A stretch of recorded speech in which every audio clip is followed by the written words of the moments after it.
OCCF Internet Business Knowledge Academy presents a 2-week intensive internet training tagged Using the Internet to Maximize Your Business and Potentials, featuring why you must make your business go online like others, how to browse the internet, importing goods from your home through internet, using internet social media to make connections, places you can read, free ebooks and even download, how to buy cars or anything from the internet. Date is 2nd November to 14th November 2015. Time 9 a.m. to 12 noon, Mondays through Saturday. Venue, Silver Oil Filling Station Hall, Savoy Junction by Oka Road, Onitsha, Anambra State. For inquiries, call 080-3322-3523 or 080-3750-1035. This is a great opportunity for you to upgrade your internet awareness. Facilitator Tony Okorafo and other internet expert trainers. Be there.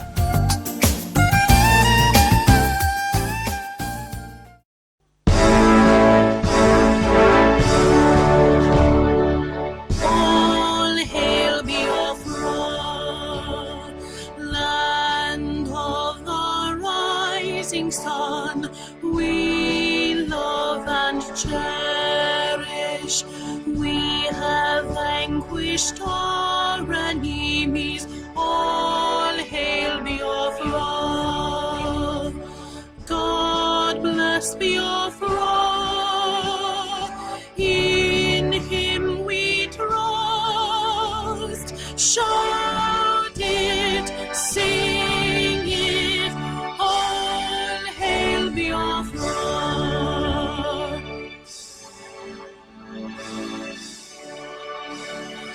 God bless Biafra. We have emerged triumphant from all our foes. Through the crucible unscathed, we passed victorious. Our trumpets pealing the glorious song. Play it, sing it, all hail Biafra.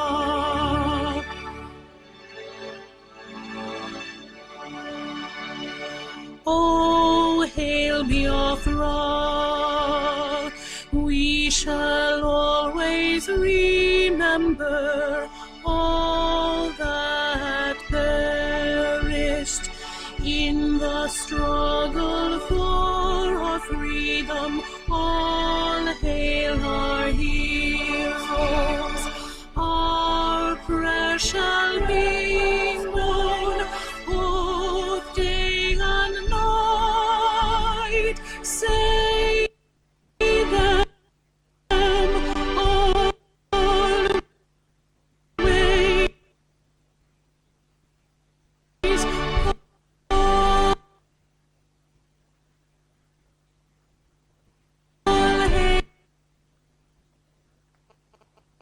Hail Biafra.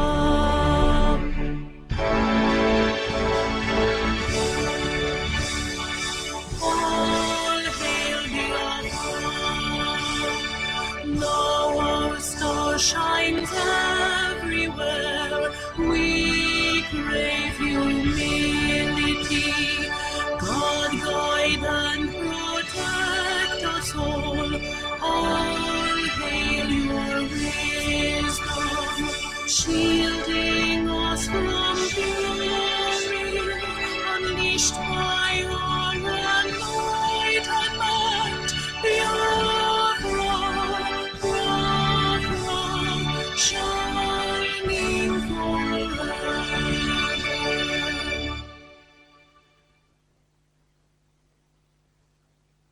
Hello, good evening, wonderful people of Biafra all over the world. This is the Voice of Biafra live transmission coming to you from the studios of Voice of Biafra BVI Channel 1 here in Biafran land. Today is 2nd of November 2015 and we are at it again in our dedication and commission to inform Biafran people positively. Today is Monday, and we bring you Biafra past and present. The day we go into the past to learn from history. Because a man without history is a man without story to tell. Telling our story our way. That is the ideology of this program every Monday of the week. We believe that a people without a past have no tomorrow. And a people without history will never have a story to tell. Biafra history helps us to understand how we have got to where we are today at present, and to help shape our tomorrow as we march for the restoration and unnegotiable restoration and independence of Biafra. Tonight, we shall be looking at what kind of people are Biafran people. What kind of people are Biafran people? That it will be the center of our discussion as we unfold in depth the peculiarity of Biafran people. Because we observe that the major issue, the main problem of an average Biafran, especially that of Igbo man, is his inability to understand how richly blessed he is. I am not talking about blessings of so many plots of land, blessings of too many wives. I am not talking about blessings of living in luxury.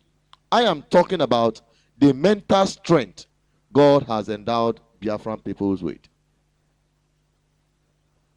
But we failed to explore this strength, and it has now been converted and used against us as our weakness. We shall unveil the kind of people Biafran people are. We shall unveil the peculiarity of Biafran people. Then we will now understand why some things that are happening around Biafran restoration movement is happening. Because if you look out there on the streets, an average Biafran is totally confused. We are not talking about our brothers in the Niger Delta area now. Even those that call themselves Igbos, you find out that we lack sense of direction. We have failed to learn from the past. Subsequently, previously in this program, we have been talking about how the enemies of Biafra has conspired against Biafra in order to continuously and perpetually keep us in bondage. But today, we shall now be turning the table and the flashlights on ourselves, we Biafran people. Because even the Bible made it very clear that before you can remove that scale from the next person's eye, try and remove that is in your own eyes.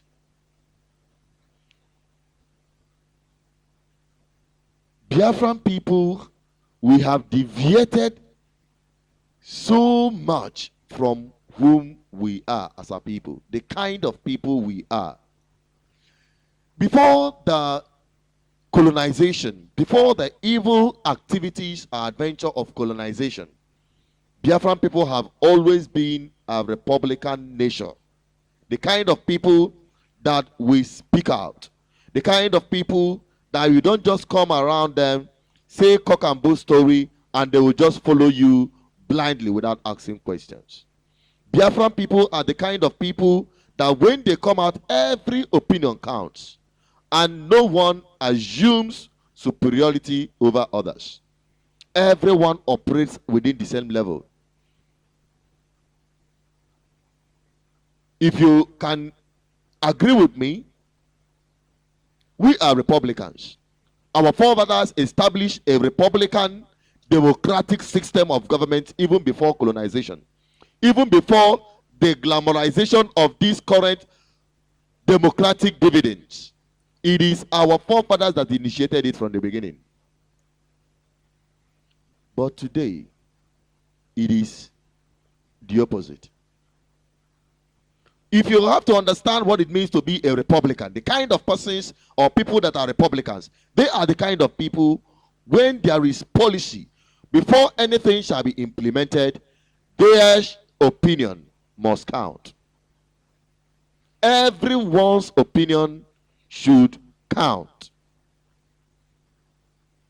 There was nothing like somebody being and assuming the office of commander-in-chief.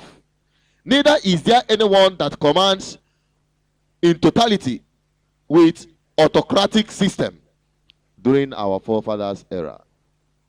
Even our fathers that fought the war, they were able to stand against Nigeria and the predatory foreign governments, foreign powers that assisted Nigerian government to commit genocide war on our people. Our legendary leader of blessed memory, Dim Odumegwu Ojukwu, he established, despite the fact that he came from a military background, and it seems that at that time it is military. But if you look in depth of that structure of the government, you will see it's a pure democratic and republican nature of government that was established. Everyone, Ojukwu himself is not the one in control of the government. He was only leading the army. Go and ask questions.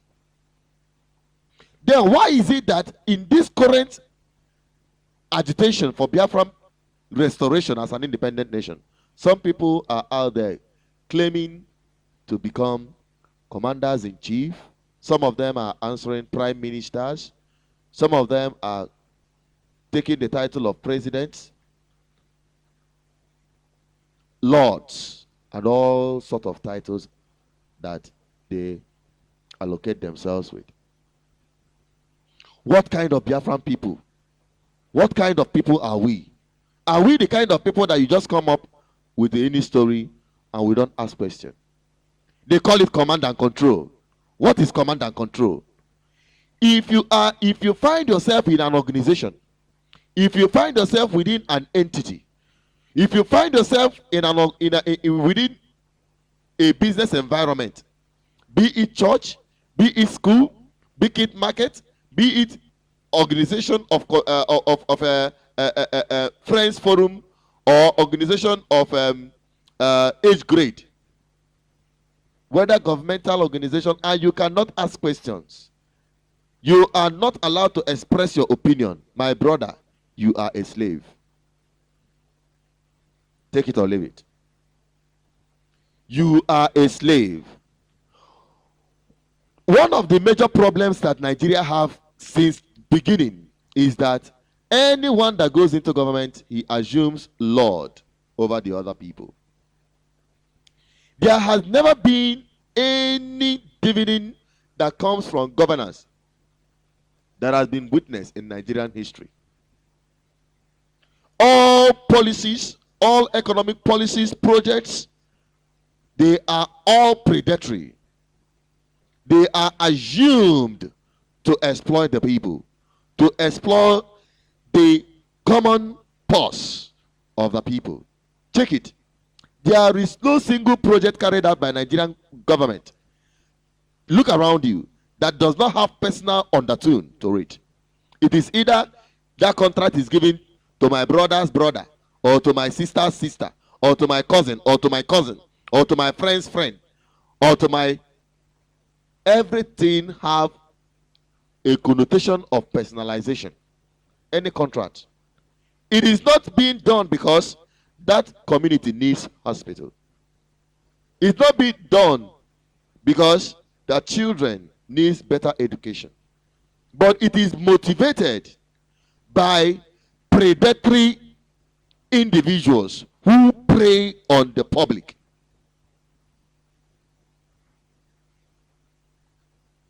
And you are not permitted to ask questions. You are expected to follow foolishly. Then you turn it over to Biafran case. You want your freedom, yet you entangle yourself with greater bondage. In any situation you find yourself, and that right to choose is taken away from you, my brother, you are a slave. I want Biafra people to remind themselves of whom they are. That is the program of today, because we must learn from the past. During the time of the genocide war, I remembered my father, who is late, told me how Biafran people rallied together. Everyone has an opinion. People go and donate so that those in the battlefield can be sustained. And in that process, no one assumes superiority over others. In that process, no one assumes superiority over others that determines who you are going to give and what donation you are going to make. Everything was done freely and willingly. No one was coerced. No one was cajoled.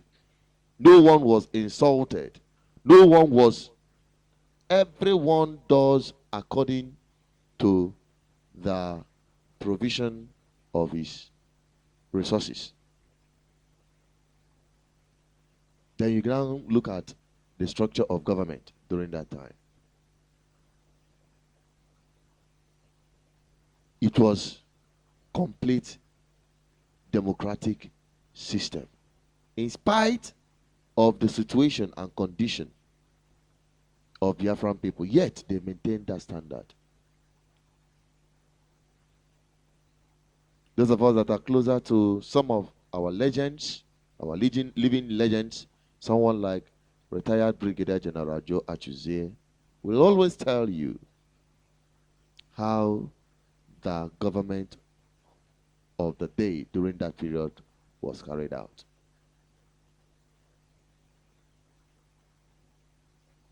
Biafran people, you should not undermine whom you are. Apart from being a democratic being, Biafran people are industrious. Biafran people are hospitable people. Biafran people are ever creative. The Republican nature of Biafra can never be washed away. And that is the reason why you must identify the closest community of indigenous people of Biafra as administered by the Supreme Council of Elders to be part of their activities, so that your voice can count. Wherever they are calling you up and say this family, they say that, this family say that, my brother, and you don't have opinion of yourself, and you are placed under command and control, you are a slave. And now we pionate for our people. We are working tirelessly hard. People have dedicated themselves, sacrificed in a greater measure to free our people. Then why should you get yourself entangled with more slaves? Ideology. They call it command and control.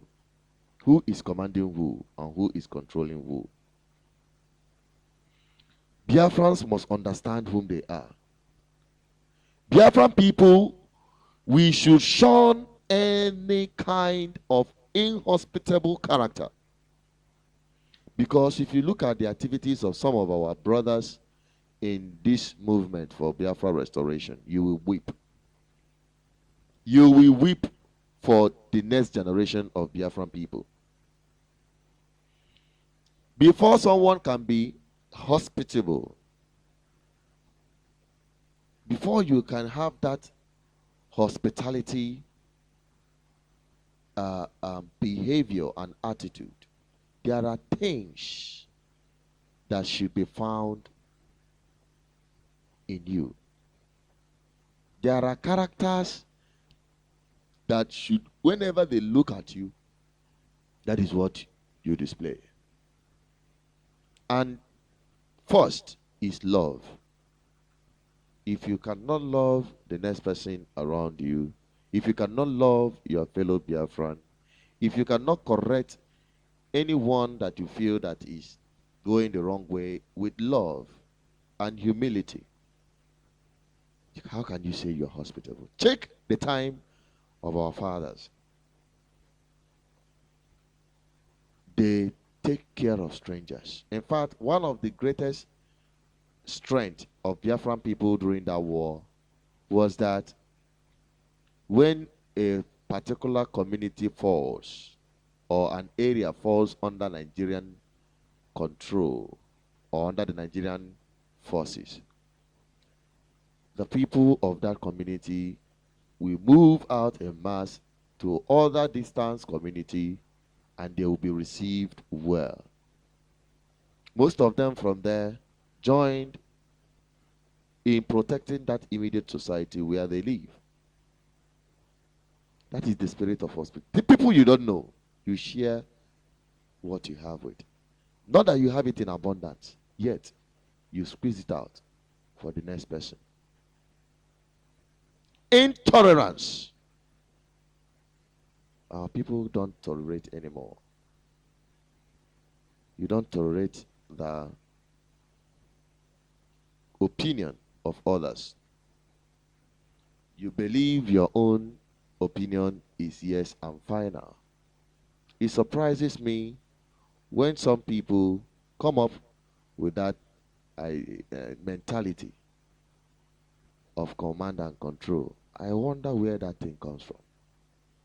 Where did our people learn that command and control from? If not from Nigerian system. If not from the predatory government that always subjugated and pushed down on the ordinary people. Making sure that your right to choose is taken away from you. That is a very big concern. It calls for great concern. Biafran people, we are admonished at this point that we must remember whom we are. I would like to say briefly before we continue, if you want to be part of this program and you want to make your submission, just make use of our lines +234 810 420 7522, or you call us through our Skype line. Let us take our news flash. We'll be right back. Don't go away.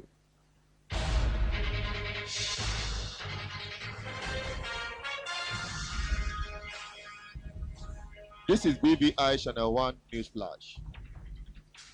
Our news updates. Biafra should be sacred, not desecrated by gunmen with mobile radio transmitters. Our self-determination struggle is legitimate. Ikedife.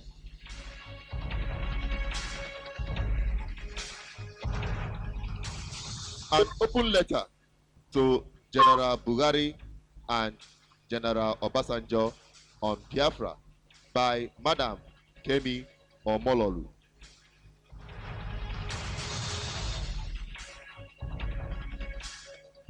Court sends 44 pro-Biafran supporters to prison. Keep listening to the voice of Biafra BVI Channel 1. Visit our website www.ipobgovernment.org to get the details of this news. You don't touch that, your beautiful dial. Stay tuned.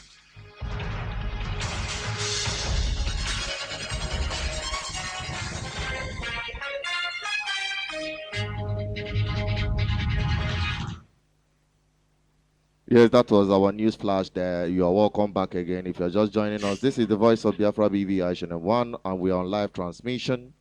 I have my brother on the studio. Please tell Biafran people and all our listeners all over the world your name, where you're calling from, then you make your submission. You're welcome. Thank you very much, Chinedu. Thank you, all our brothers all around the world who might be listening to this program at this very time. My name, like most of you may know, Wanchuku Emmanuel, and I'm calling from Germany. It's been a pleasure to hear your voice one more time, Mr. Chinedu, our brother. And at the same time, I say it's been a little time off for all of us, trying to see if we can, from any other way, to get our acts together and to get this thing moving. So I'm really grateful to hear your voice again, and I'm here this very evening just to make the people understand that in as much as it's about the struggle for our freedom, we are on it all together, irrespective of whichever group you think you are. Just believe that you are in for just one goal, and that is the fact about it. There's nothing that is going to deny this aspect of the truth that we are on searching just for one cause.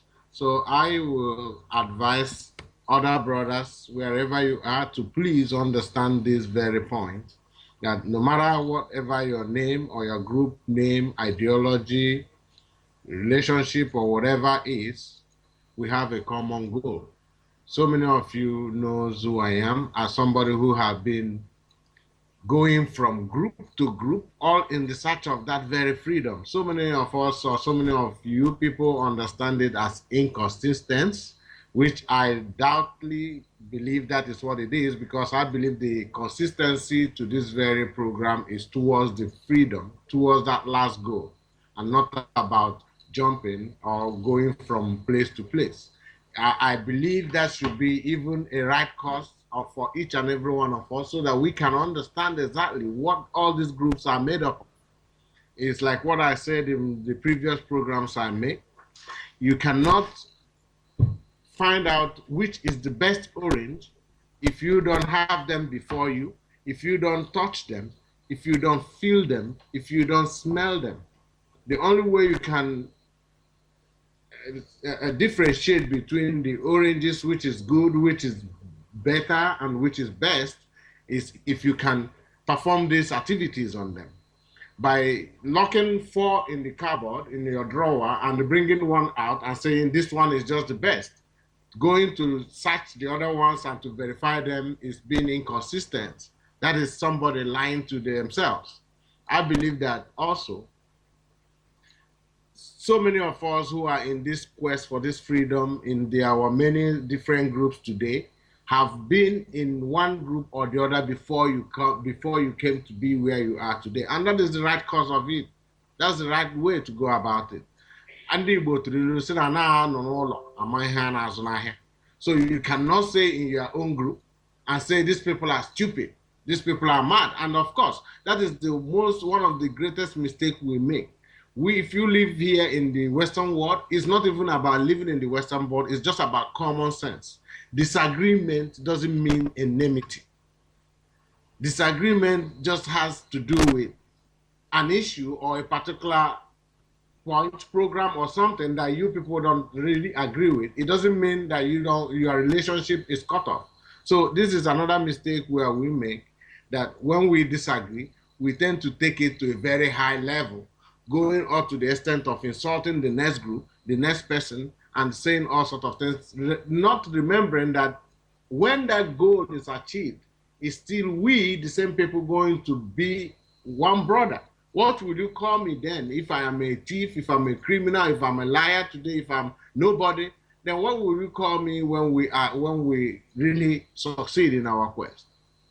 So, brothers and sisters, it's just a plea. My being on this network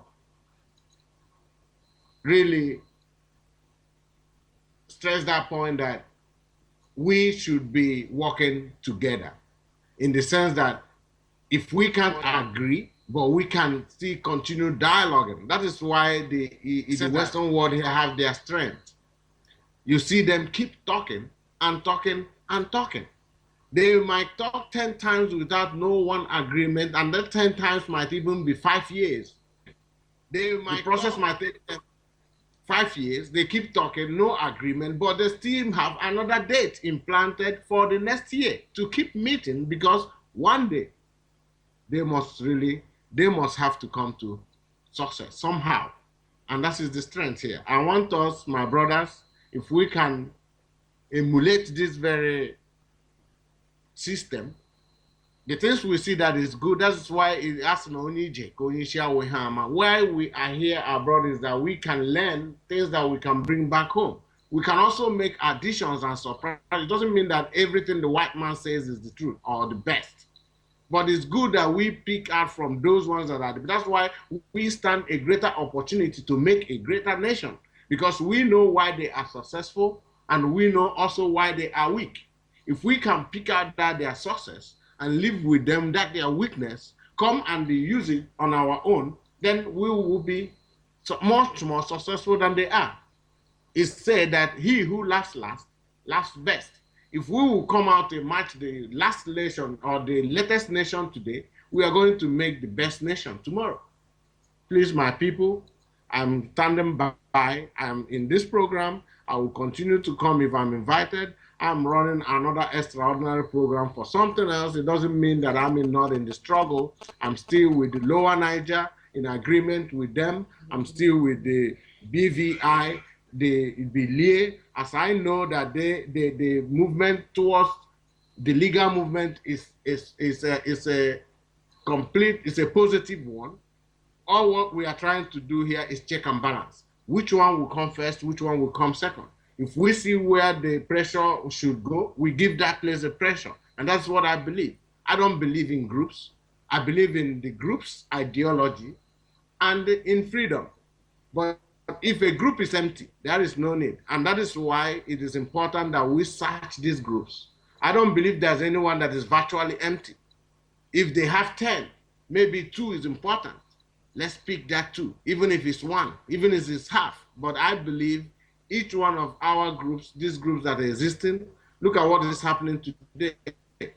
For instance, the disadvantages of what Nnamdi has done to the struggle has otherwise turned, or is going to turn, depending on how we use it, to an advantage for us. At the same time, you can say there is every reason for us to forgive one another, because everything intermingles, the bad, the good, everything mixes together and they work together. So brothers and sisters, I plead again, let us all, at least, if not working together, let's keep talking. Let's not put ourselves in a difficult condition or situation by calling ourselves, taking ourselves like enemies just because of differences. So Chinedu, I very much appreciate your coming back online. And I'm going to give my best to make sure that I give what I have found out by working from group to group is the best experience you can have in this very movement. Anybody who says it's inconsistent doesn't know what the consistency or the inconsistency to this search is. So thank you very much. Thank you very much. Thank you very much, my brother Nwachukwu Emmanuel. We have there from Germany. We are still on Biafra past and present, and I believe we have a wonderful and a prominent Biafran that has been in this struggle for a long time that just joined us in this studio this night. I'll give him time to make his introduction while we continue on this program. Hello, Doctor. Good evening. Hello, good evening. This is Dr. Chukwumeke back calling in and tuning in from London. You're welcome tonight. Today is Biafra past and present, the day we learn our history. Now we are talking about the kind of people our people are. And we have examined that our people who are Republicans, what it entails to be a Republican, meaning that people are democratic. Everyone is carried along. There is no provision for command and control. But that is no longer the case, especially now Biafra people are agitating for their self-determination. Some people are saying that they are command and control. Whatever they are told, do, not ask questions. Do you think that that is the true ideology of our people? And what kind of nation can be made out of such kind of ideology? Thank you, Chinedu. It hasn't worked before. It is not working now. It will not work, and it will never work. You see, unless and until we understand ourselves, where we are coming from, who we are, most importantly, who we are, all over Biafran territory, from Ebanke to Ekom, to Bonnet, to Warre. All of these are people that are independent minded. They want, there is something special about them. Our people, anybody who is aspiring to be a leader among Biafran people, and the person do not understand who Biafran people are, the nations and nationalities that make up Biafra, the person cannot lead. As I've heard you say, the command and control. Command and control have never worked with the Biafran people, and they cannot work, and it will not work no matter how hard they try. Now, what it will do, there is what they call false hope. It may give you false hope as if something is happening. No, at the end of the day, even you will cut yourself down to size. Not the people will cut you to size. If you did not cut yourself down to size, the people will cut you down to size, because we are not used to being controlled. We are not used to be commanded. I don't care who you are. Whoever you are, you think that the Biafran people are the people you can be a lord over. You are making mistake, and it can never work. I had the opportunity to listen to what my brother Emmanuel Nwachukwu from Germany said. You see, as he is going about talking to people across the board, across different divide, if you like, within the Biafran struggle. So I am also, like today, for instance, I was speaking to a brother from Ejo, who is very, very active in our struggle. I'm not that he asked me not to mention his name, but for now, I prefer not to mention his name for now. But he is very, very active. He has toured all part of Biafran land, trying to unite our people. Then I asked him today, my brother, given all the effort you have made to bring Biafrans together, you have called meeting from different part of Biafra land, and they have attended. And you have attended meeting called by different people from different group from different part of Biafra. What do you think that is the main stumbling block against unity of our people? Hence, all of us want the same thing, but we cannot unite to get what we want. What is the main stumbling block? He said, one, all the organizations and institutions that exist in Biafra now, he said all, none of them comprises the whole of Biafran nations and nationalities. None of them is representative of all Biafran people. Therefore, when he comes to a meeting and he feels that he is not represented, he feels alienated, he don't put in his best.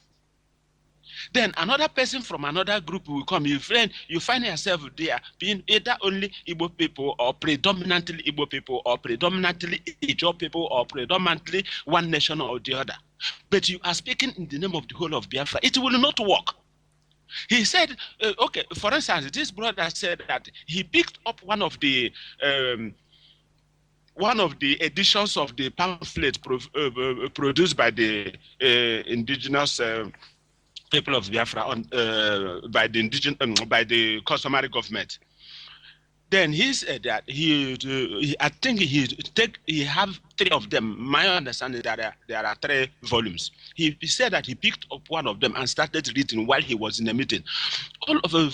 Immediately something struck him. Say, he is reading and looking for where he is represented as a Biafran in a Biafran institution who is involved in a Biafran organization, but he cannot find himself represented in that structure or in that meeting or in that pamphlet. He said, okay, if that is the case, if he goes back home and they take that pamphlet to go home and show his people, and they ask him question. Now you said that you are fighting for the whole of Biafra. Now look at this pamphlet. Look at this pamphlet. Where is our people represented here? Who is the representative of our people in this organization? Who is the representative of our people in this group? Who is the representative of this other group, this other nation, this other nationality of the Biafran people in this group? I was weak. I don't know what to answer him. And he said that he this type of thing, he will not know what to answer his people. Therefore, if he asks their people, come, let us support the Biafran movement. He said, no, it is one-sided. We are not going to come. So that is one of them. I repeat, he said that one reason is that Biafran institutions do not represent the whole of nations and nationalities, people of various nations, ethnic group within Biafra land. Now, we are talking of Nigeria as a federation. Listen, Biafra land have more nationality than any other part of Nigeria. If you go to Hausa Fulanipo, well, of course, I don't know that area very well. I don't claim I don't know.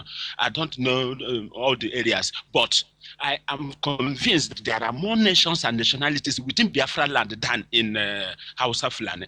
More nations and nationalities than in land.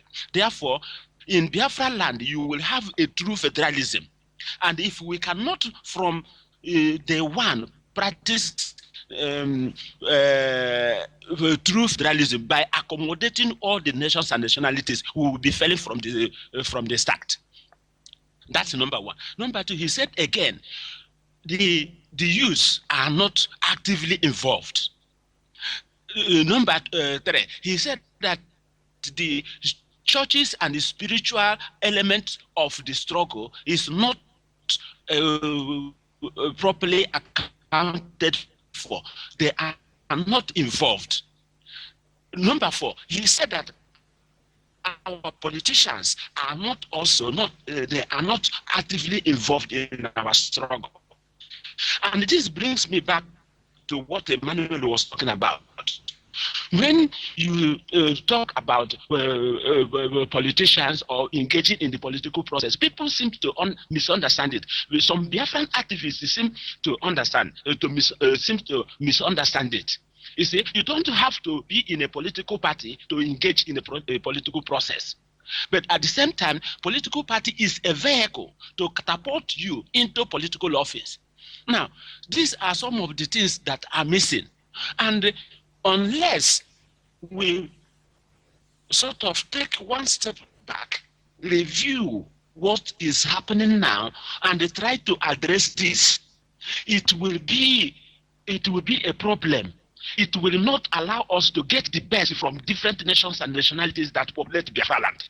So, in Biafra, in the future we have today, Biafra moving forward, if we remember what happened during the Civil War or during our first acting in independence the first experiment in independence as a nation, our brothers and sisters that are not called Igbos, let me put it this way, they call themselves minorities. I don't want to use the word minorities. There's nothing like minorities, because all nations are equal, all persons are equal before God.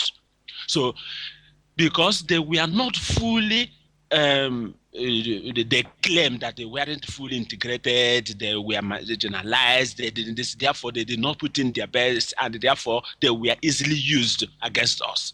I don't know if I'm making sense. Therefore, we have to sort these things out. In order to let me wait, because I don't want to dominate the well, I'm conscious that there may be other people who may have something to contribute, or if there is any follow-up question, then I may answer it and make more contribution in that process. Thank you very much. Thank you very much. If you're just joining us, this is the Voice of Biafra BVI Channel 1 live transmission.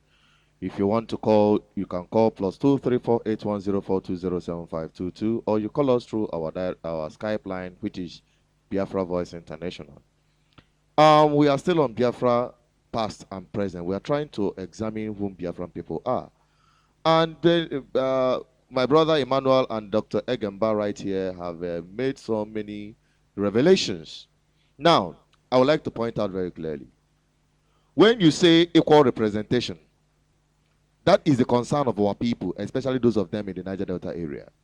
They felt. Sorry, Chinedu, let me point out. I know that you didn't interrupt me when I was speaking. I did not say equal. I did not say equal representation. They said that they did not see themselves represented in.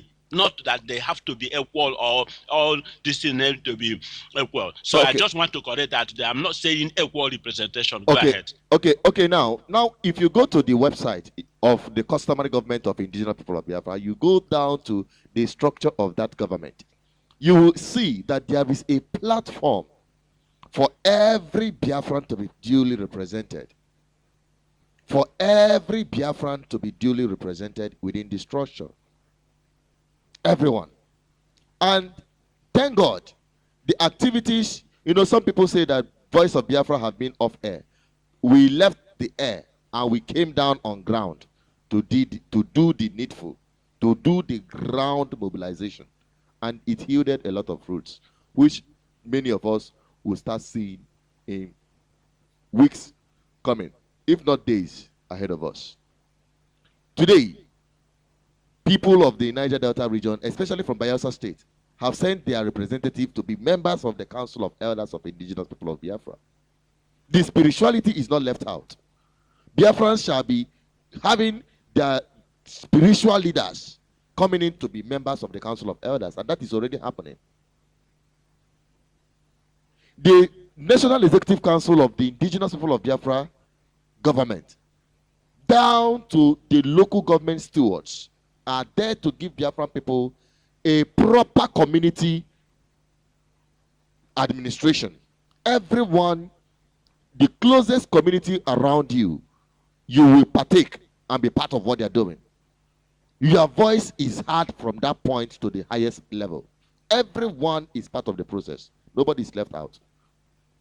But our concern is the reason why our people have failed in the past. Some people say, I want to die for Biafra.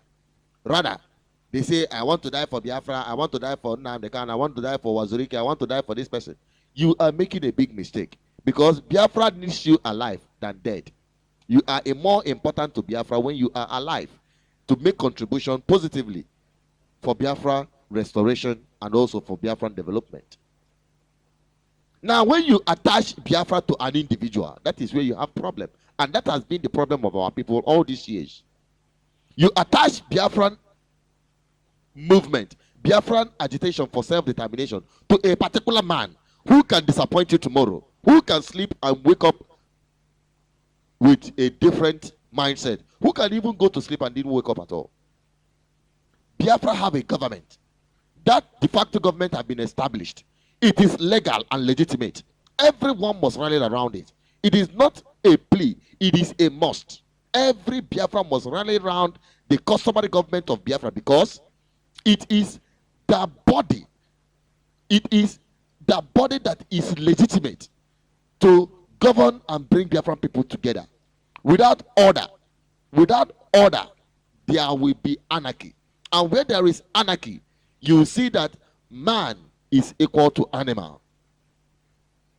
Now, the customary government of Biafra that is established under the law, people does not understand the extent of that government, how it has gone far. That Biafran people are recognized by United Nations and African Union is because of that de facto government. Have you taken a look at the South Sudan, what they have done, especially those of them that are clamoring for war, that they say they want to buy weapons and fight war? Who are you going to fight and who are you going to kill? Where are you going to start? From Biafra land? No way. We will never allow that to happen. If you look at South Sudan, they fought for 20 years or more, and later they came back to the round table to do the needful. They engaged in a process. Let me tell us, independence campaign is a process. It is not magic. Independence of a nation, you have to take it from one step to the other. There is a stipulated process to a day. It's just like you going to Lagos.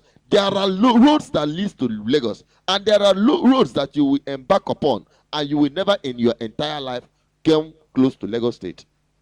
The same is applicable to wherever you are going. If Biafra people are going for our independence, there are roads that has already been marked out for your independence. There is no two ways about it. No matter how emotional you are about it, you are about Biafra restoration, we must follow that due process. It is a must. It is not a choice. It is a must. We must follow that due process. And that is the due process the customary government of indigenous people of Biafra have established for all Biafran people. Because government is not owned by any man. And Biafran system of government is that of republican nation and not command and control. It is only animals, cows, that you can command and control, flogging them left, right, and center with sticks. Biafrans are no animals. And anyone that is trying to reduce our people to that level, we shall resist it. We will resist it, and we will continue to resist it. Biafran people are God's own people, and no man can ever reduce our people to common animals, saying they are under command and control. If you know and understand what it is entails to be under command and control, that means you are a slave. If you are in an organization, if you find yourself anywhere where your opinion don't count, where you don't have right to make contribution or decision that affects your life, you are simply a slave. And you cannot be asking for freedom while entangling your people to slavery in the name of command and control. So therefore, wherever you are listening to the sound of my voice this evening, it is not a suggestion, neither is it a plea. It is a must. If you are serious for Biafran restoration, the community of indigenous people of Biafra must stand, and we shall be under the government, so that anyone that is there today, when he leaves, other persons replaces it, and the government and the institutions continue. We will not continue to have people boozing themselves around as Biafra themselves, or gods of Biafra themselves, that without them there will be no Biafra. That is kind of ideology we must all stand up against. That is the kind of ideology that has put Nigeria into a mess, and we will never allow that to be transferred to Biafra. So when people come up with some issues, when people come up with some arguments, you want to fight war. Look at South Sudan. It is a prototype. If you look at the condition of South Sudan and the situation of Biafran people in Nigeria, it is just the same thing. The northern region of South Sudan, we are Muslims, while the south is mostly Christians, and the oil resources and oil coming from the south, and they are being subjugated. They fought and fought and fought.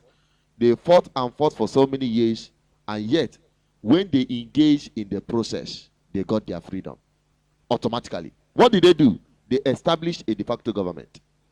They defined the boundaries of their entity, and they came together as our people. They came together as our people to form a de facto government. They opened up a political platform, and they launched out and reached out to the United Nations. That was how they were able to get their independence. You don't stay in your backyard and organizing one form of rally or the other, and you think that the world is sympathetic with you.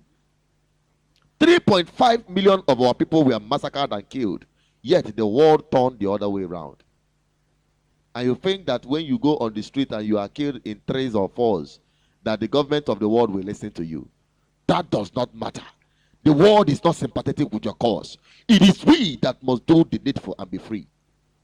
It is not a negotiation. It is a must. A must. Then some of them are saying that you don't engage in political process. Nigerian politics is this and that. Nigerian politics, in short, politics is evil. I laugh. That is the level of ignorance that is very dangerous. Fighting for independence, agitating for independence itself is a political process. Looking for independence itself is a political process. In fact, it is more political than even contesting for an election. Because a lot of things must be done. A lot of things must be done. So when you look at people parading themselves, making noise, hanging flags on the streets, going on the internet, abusing people left, right, and center, thinking that if you make so much noise, the world will listen to you. My brother, there are many people that have been making noise. Go to Palestine and see what is happening there. How many years did they fight? How many years did they kill themselves? How many years did they send suicide bombers? But finally, they came back to the same spot and engaged in political process. That was how they got their freedom as well. How do you get referendum when you don't have what do you call it? Institutions on the ground. Institutions on the ground. You don't have political representatives in the house. Where will that case be destroyed? Who will move for it in the house? There are only two places Biafra can get their referendum. It is at the National Assembly or in the United Nations General Assembly.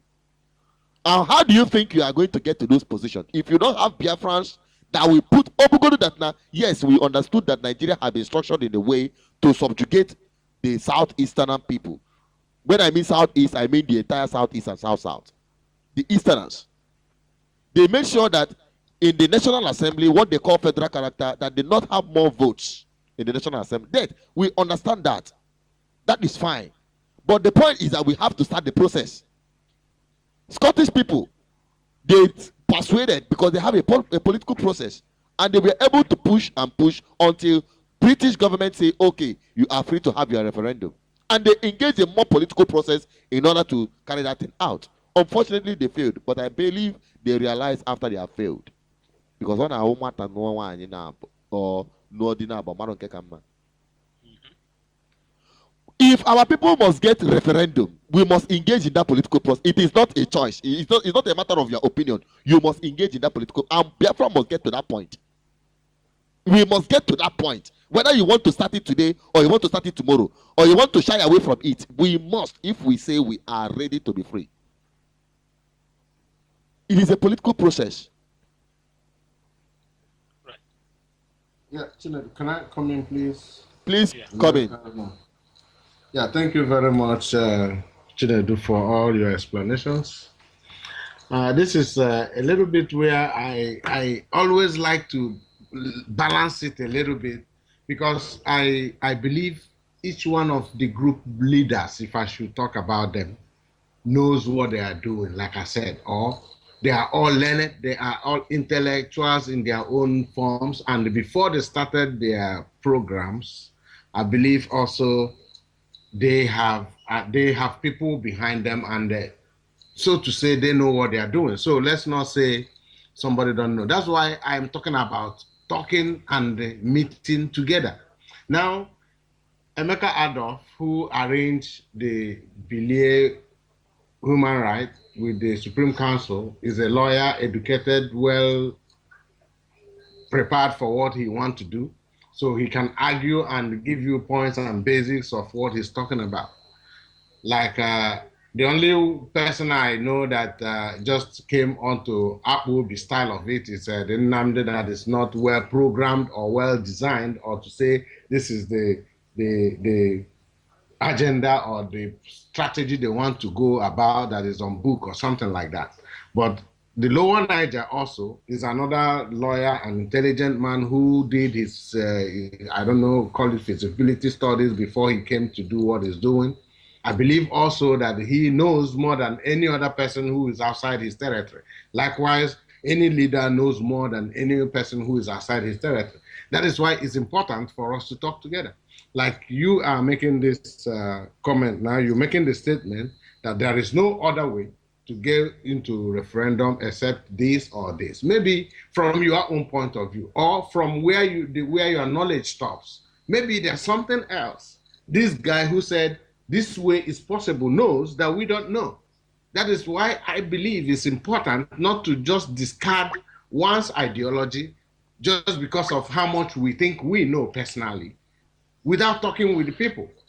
That's why I think it's important that we call and say, you say referendum is possible. How is this possible?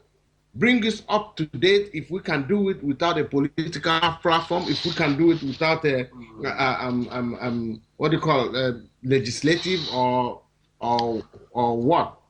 So if there's any other way, you know, as a lawyer that you have gone according to informations to US, you have gathered informations from here and here. Likewise, every other group leaders, there are things they know that we don't know. So it is important for us to let this, my own, why I'm having problems everywhere I go is because I always try to tell them, you have to talk to the next person. You have to know what they know. We have to start with building love. And you can only build love if you start a relationship by meeting people.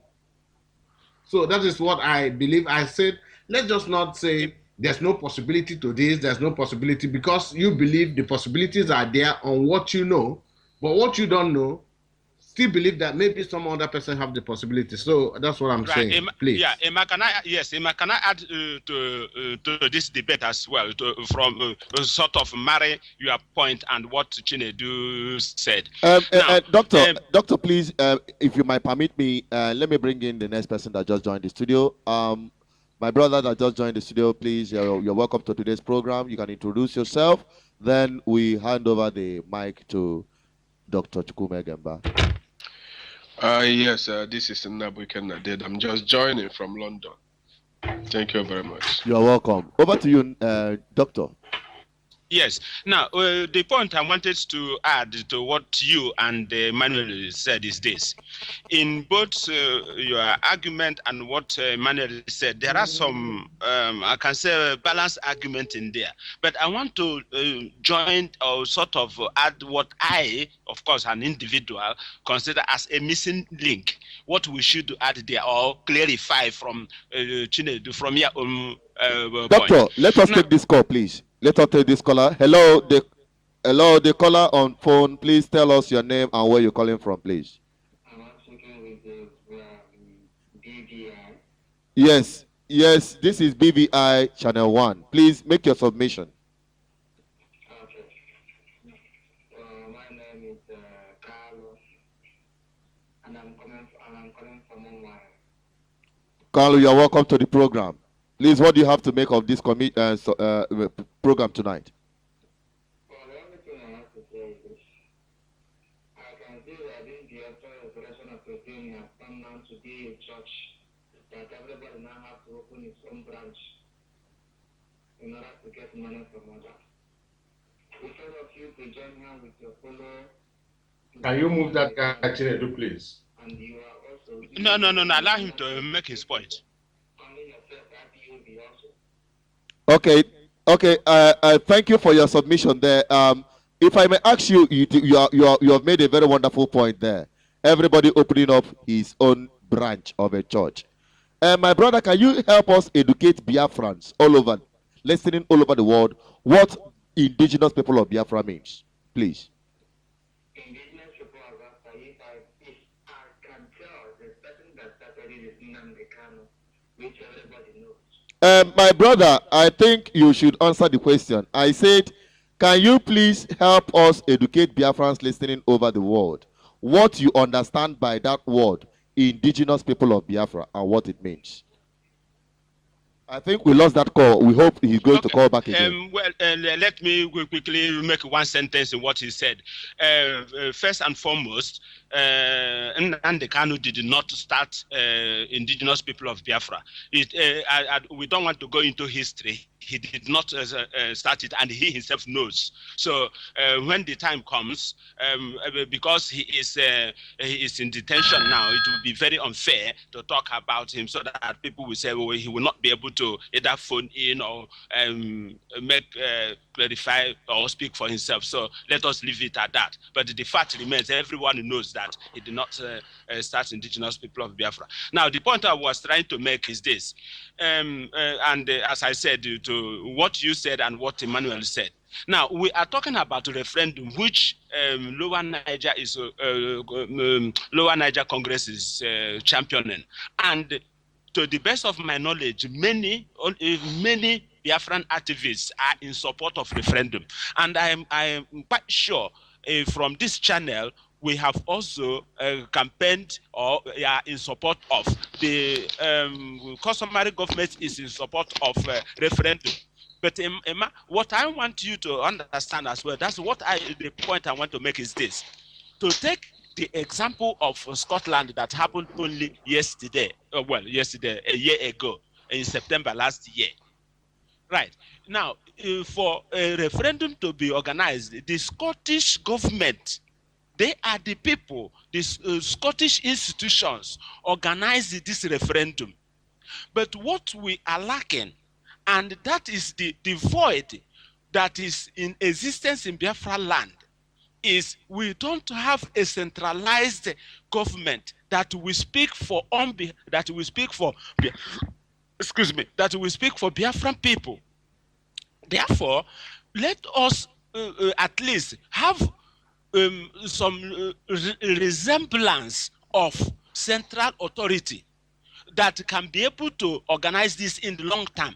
Okay, let me ask you, if you say that organize the referendum today, who will organize it?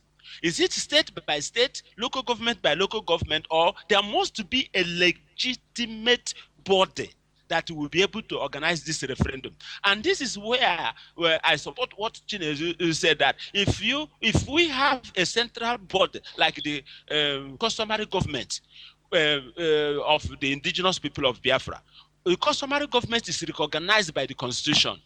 As you know very well, it is based on the constitutional provisions that you have Sharia in the north, and they are using it to their advantage, using it to rule their people, organize their people according to Sharia, according to Islamic principles, and it is working for them.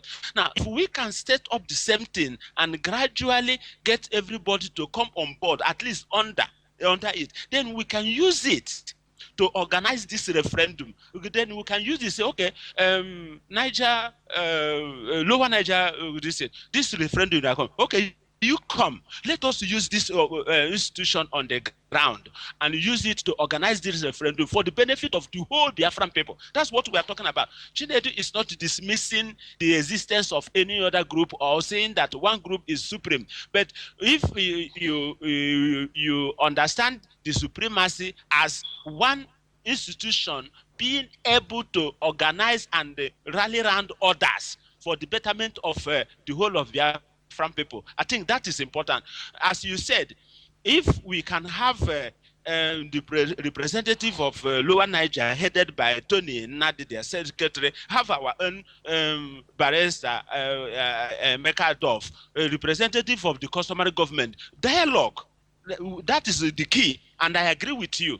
You cannot say, oh, because this has happened yesterday, I cannot talk with you today. That is wrong.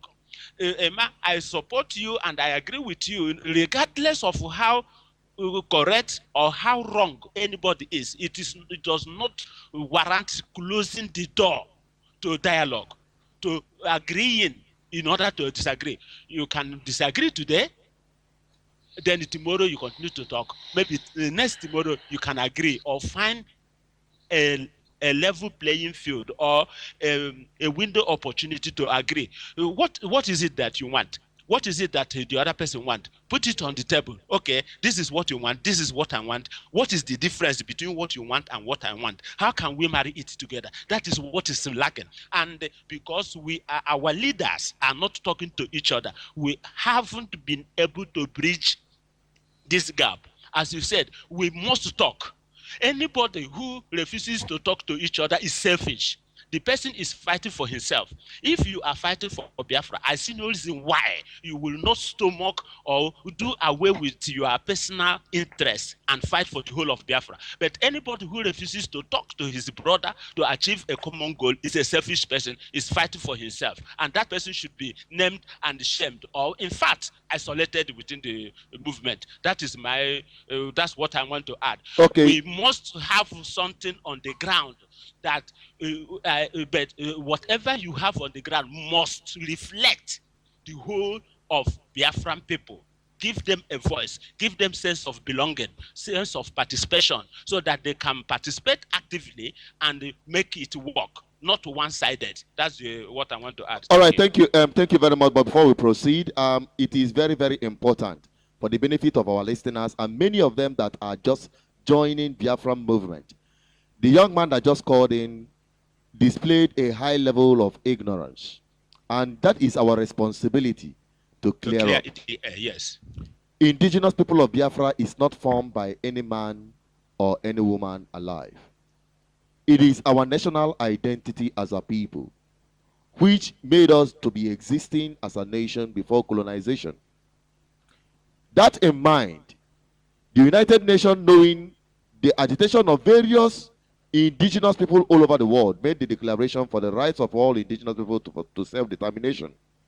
And Biafran people came together under the customary government of indigenous people of Biafra, as headed by retired Chief Justice Ezozobo, and initiated for the emancipation of Biafran people, or restoration of Biafran people, or Biafran people coming together under one banner to ask for their self-determination as indigenous people. Because indigenous people is defined as those who have been existing before their colonization and before their transformation into a nation state. And that is a typical definition about Biafrans. We have been existing as Biafrans. The British people came down here, met us as Biafrans. That was the reason why they had Protectorate of Biafra. If you go to the history of Nigeria, if they try to open up the archives for you properly, you will understand that before Nigeria was created, the British people had the Protectorate of Biafra, the Protectorate of Benin, and that of Zamfara in the north. Now, when someone come up to say that indigenous people of Biafra is formed by Nnamdi Kanu, you know that he is highly ignorant. But it's very unfortunate that our media platform have not been able to reach out to those of them that should have been listening from an FM radio station, or at least from satellite television, so that their people will be able to get proper information. Now, for your information, for those of you, and benefit of those of you who are just joining this movement, who are still confused, thinking that indigenous people of Biafra is a group. It is not a pro-Biafran group. Indigenous people of Biafra is a national identity. And we have a de facto government that gives us a platform for self-determination, with various departments working for this cause. Now, I will allow our listeners to listen to the answer to this question: who are indigenous people of Biafra and what does it entail? I want the same man who continued to deceive Biafran people out there, telling them that he is the Lord of Biafra and the Commander-in-Chief. Please listen to him briefly while we continue, because I know many people who are listening today will like to listen to it after this broadcast and also share it to their friends. Don't go away.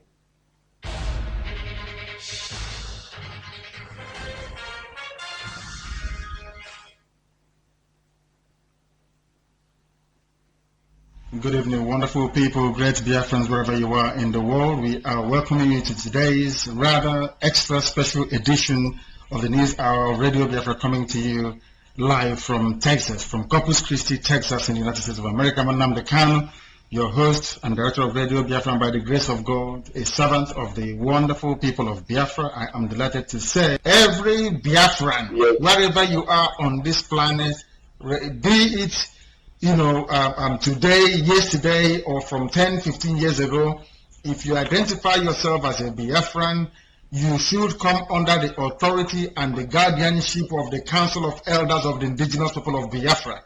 We have a de facto government enshrined in the Constitution of Nigeria by virtue of the fact that we are seeking to deploy customary laws as a way of governing our people. So we can have a Biafra, in fact, we have a de facto Biafran government as we speak, headed by His Royal Majesty, Honorable Justice Ezozobo, retired. Go and register and be a part of what Radio Biafra is doing, which automatically entitles you to become a BVI Human Rights Initiative member.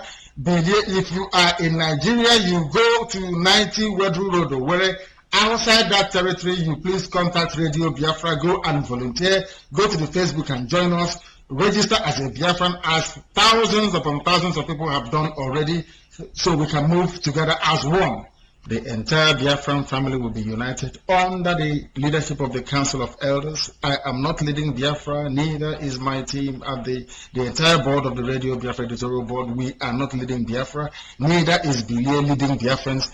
Biafrans are led by our wise men, our wise elders, our wise fathers, our wise uncles, our brothers, who will make up the Council of Elders of the Indigenous People of Biafra, whom by the grace of God, our brethren in Norway, in Denmark, and in Sweden should be able to provide an office for.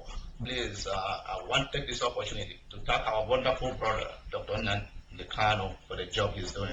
I wish I'm a doctor though. Okay. I wish. I'm sorry. I'm a humble servant. If you can put servant before Okay. this. And from me, Namdekan, we're signing off and we're saying, God bless you wherever you are. I believe you heard it very well from him. It is a clear message, and that same message is what we are still preaching to you tomorrow. Yeah, Doctor. If I put a correction to just not a correction, an addition to what the guy who said Nnamdi created the indigenous people of Biafra, maybe what he tried to say, you narrated indigenous people of Biafra is our identity, which is correct. But Owazirike started a movement sometime 79. It's like he started what was there before. Just like this guy now, maybe he doesn't get the information. Like Egenba said, it's not good for us to go into it because it will be like somebody who. But it is also good for us to make this guy understand that what he's trying to say is maybe he believes Nnamdi started the movement, but it's also good for us to make him understand that it's not. it was an idea of 6 people, which I believe Egemba, who is with us here, was involved in the formation. The movement began. That identity was woken again. That is exactly what that guy wants to know. Okay, thank you very much for the correction. I don't want to overflog it. The indigenous people of Biafra is there, and it is by virtue of that we have the BVI Human Rights Initiative that represents the indigenous people of Biafra in court. Why BVI Human Rights Initiative? Because those who are familiar with the law, with legality, with legal process. Before you go to court, there must be personality, legal personality. What in law is called legal personality. So an individual is a legal personality. An organization, registered organization entity, identifiable organization is a legal entity. So for the fact that BVI is an identifiable organization, it is a legal personality. It is a legal personality. Therefore, they are representing indigenous people of Biafra, which collectively is an indigenous people. Now, BVI Human Rights Initiative is representing the whole of Biafran people in court, in a representative capacity, not that BVI is Biafra. Gentlemen, please let us quickly take this caller because we give, hello gentlemen, let us give this caller priority because we give priority to callers on phone. Hello NBC, you are welcome to the program. Please make your introduction and submission. Hello, good evening. This is NBC. Vincent from Oka, Alaba State. Alaba is in Biafra land. Good evening to Biafrans all over the world.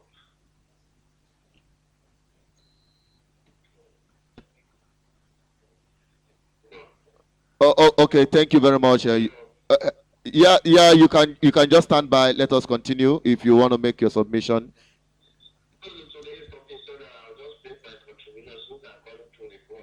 Okay, we are talking about the kind of people Biafran people are, and hello, we are talking about the kind of people Biafran people are, and you know every Monday we talk about Biafra past and present. We're learning from our history.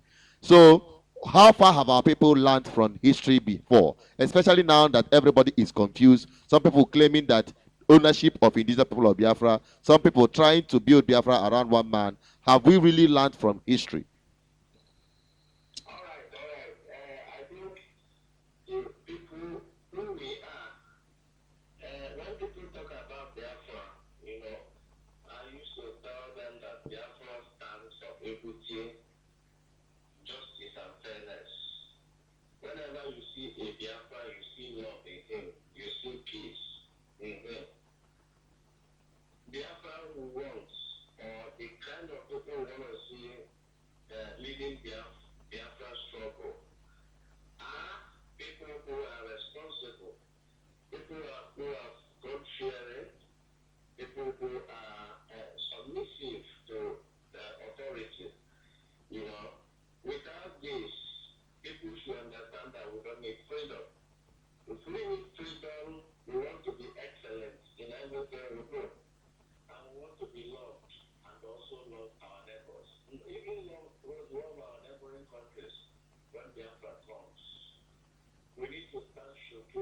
our skills, the growth-giving talents, our natural resources.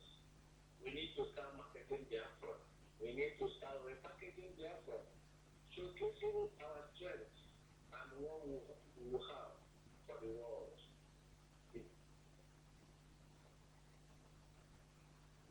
Hel- With the Biafra struggle. So we've already known the history of Biafra. I think when we are looking at the future of Biafra, we've read a lot of books and we know what Biafra stood for and what Biafra still stands for.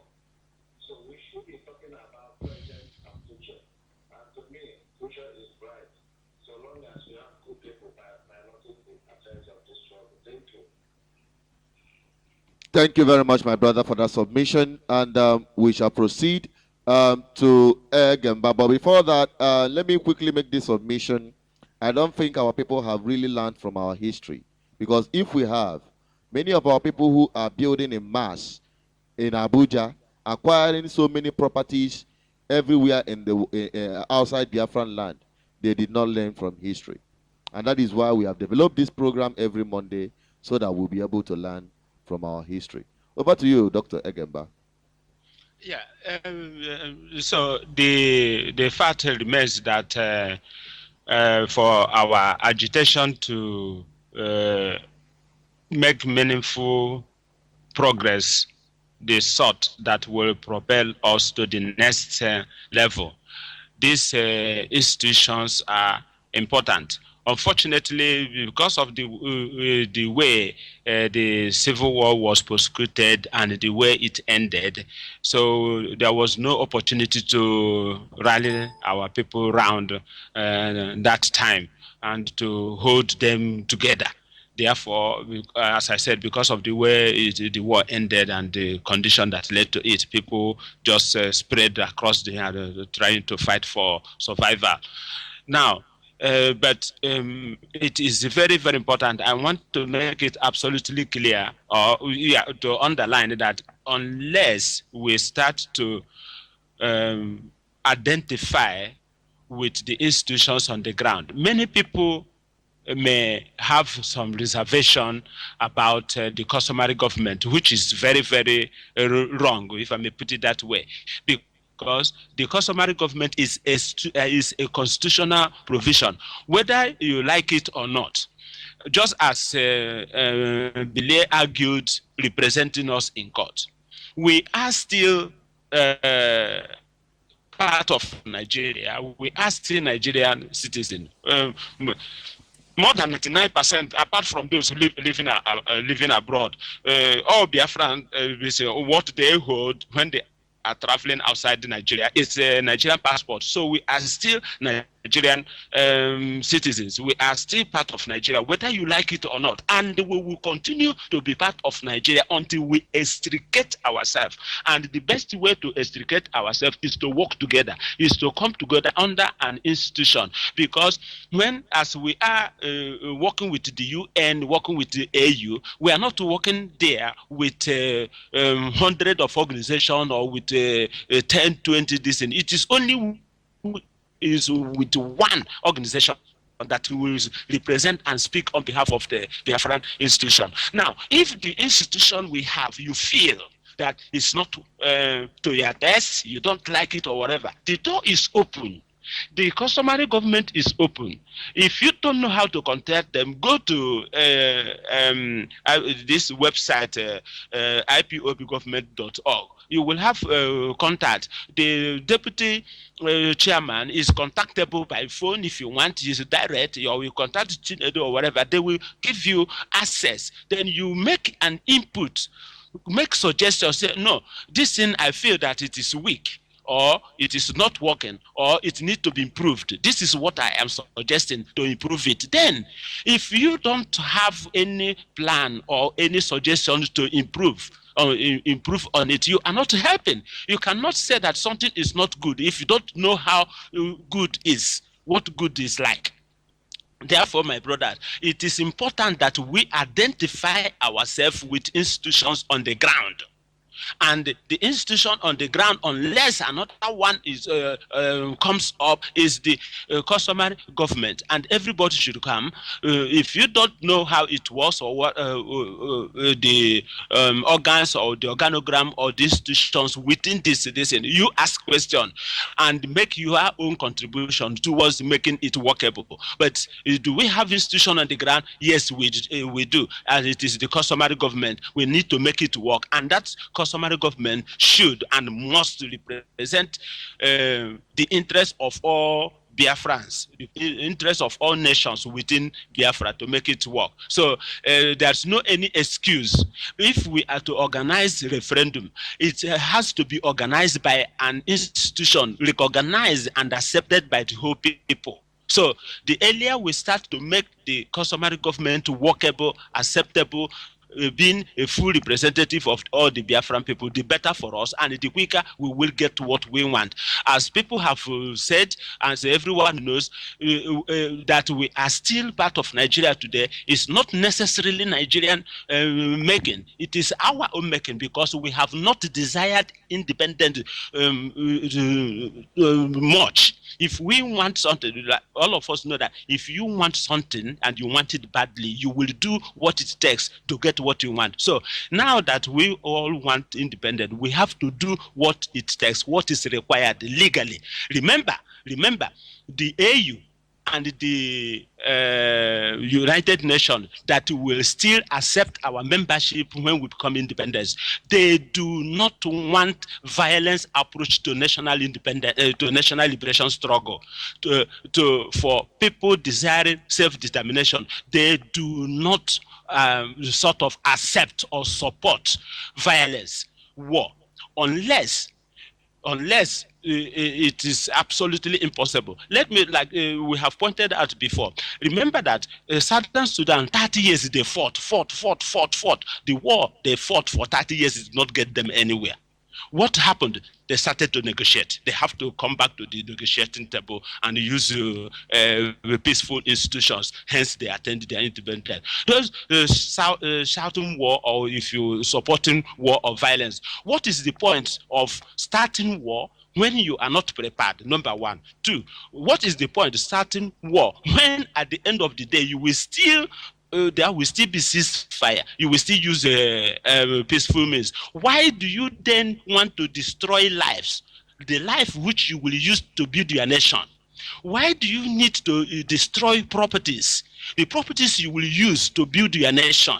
If there is peaceful alternative, why do you use the hardware if there is a software? So this is one of the things I want our people listening, those who thinking that war is an option, don't get me wrong, but at this day and age, it is not acceptable. In the 21st century, war is not the first choice. I repeat, the first choice. You must be seen to have exhausted the peaceful, political, legal process, legal options, exhausted them. Then war should be, or violence should be, the very, very last option. And when the world says that, oh yes, you have tried everything possible, you have tried peace, you have tried the politics, you've tried the law, and you didn't get anywhere. Now, if you want to use this, they may sort of consider or support you, but it will have to be the very last option. So that's one thing I want to point out to those who are in support of violence approach. The most important thing now is to support this customary government who will put things in place to work with Niger, work with Lower Niger Congress to bring about referendum, through which we can then start to seek the opinion, the support of our people towards attending our independence, gaining their support for our independence. That's what I want to add for now. Thank you. Thank you very much. This is still the voice of Biafra BVI Channel 1, and we have come a long way in today's program, but we are not ending yet. If you want to make your submission, you can simply please dial +2348104207522, or you call us through our Skype line, Biafra Voice International. But don't forget to always bring your friends and families. Where you get the link, where you started listening to this radio station, please ensure you extend that to your friends and those in your contacts so that this message will spread across the board. And we still have Nabike Nadeda. I don't know if you have a submission to make on all this discussion. Yeah, thank you very much. You are doing a great job. I think the most important thing we need now is to educate our people. There are thousands of people in the struggle that do not even know why they want to succeed. There are a lot of them that even though they understand the suffering, they still do not know the processes that are involved.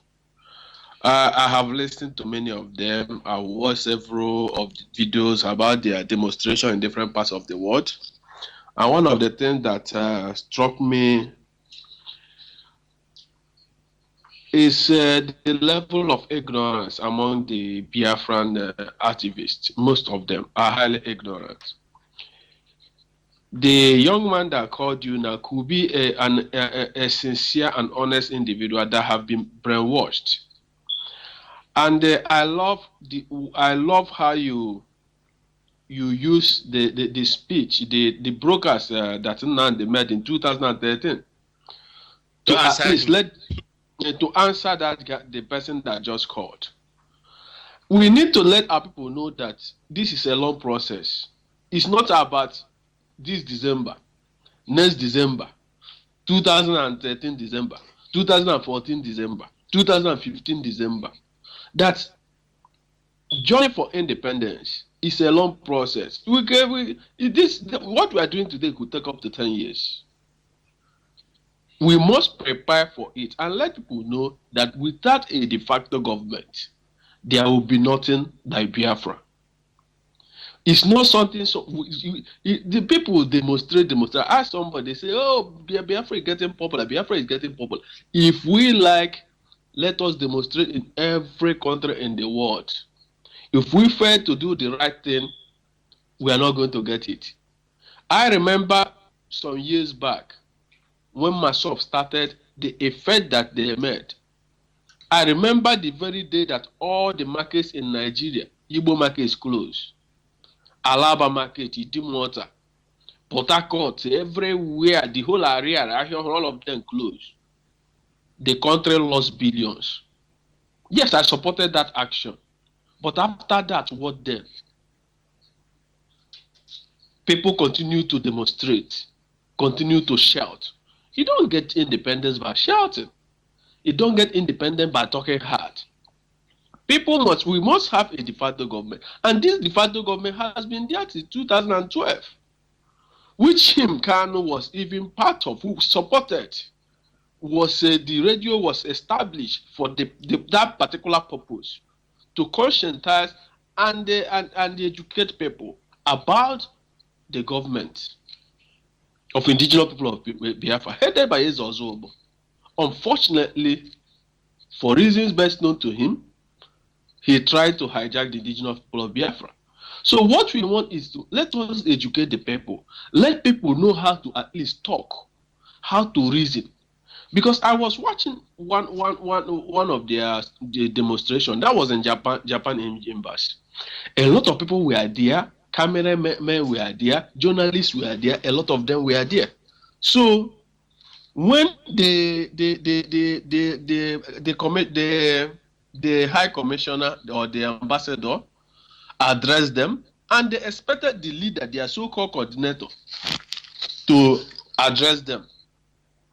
When they gave the kind of opportunity, there were so many journalists there, Japanese journalists and the rest of them. What the guy just said baffled me. I want to let the world know that our president is a pedophile. I want to let them know that he's a rapist. I want to let them know that he's a terrorist. This is just a bunch of ignorant and, in fact, stupid people who go around the whole world disgracing Biafran activists. Is it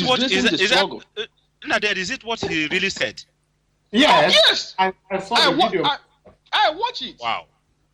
They gave this young man the opportunity to tell the world why they were demonstrating, instead of this man to make his case for people of Biafra.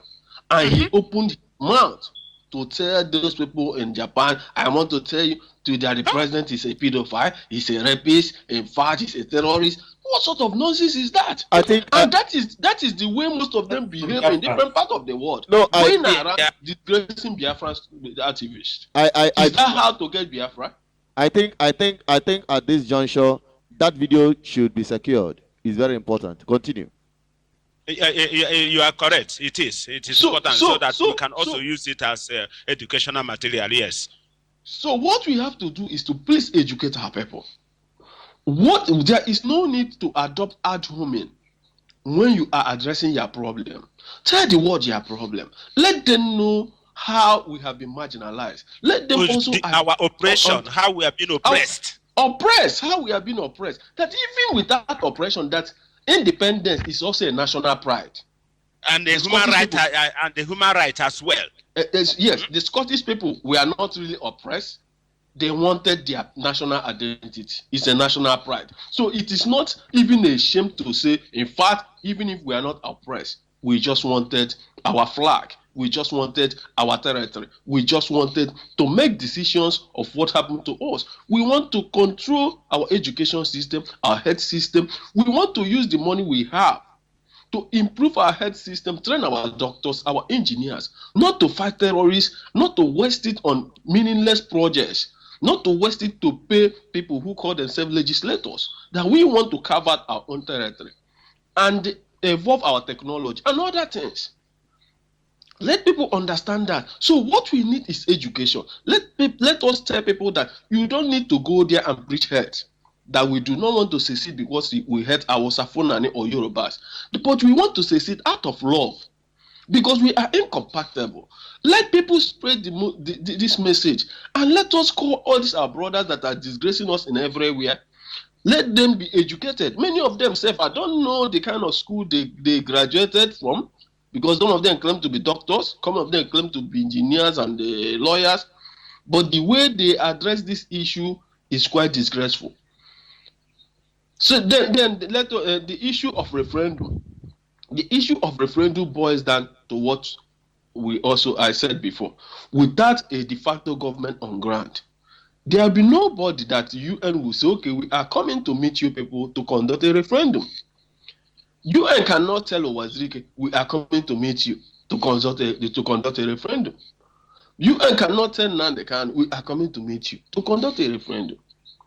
Without that government on ground, without the people giving support to the government of indigenous people of Biafra who are in court with Nigeria, asking Nigeria, this and this has happened, we want to secede, and we want you to interpret that constitution.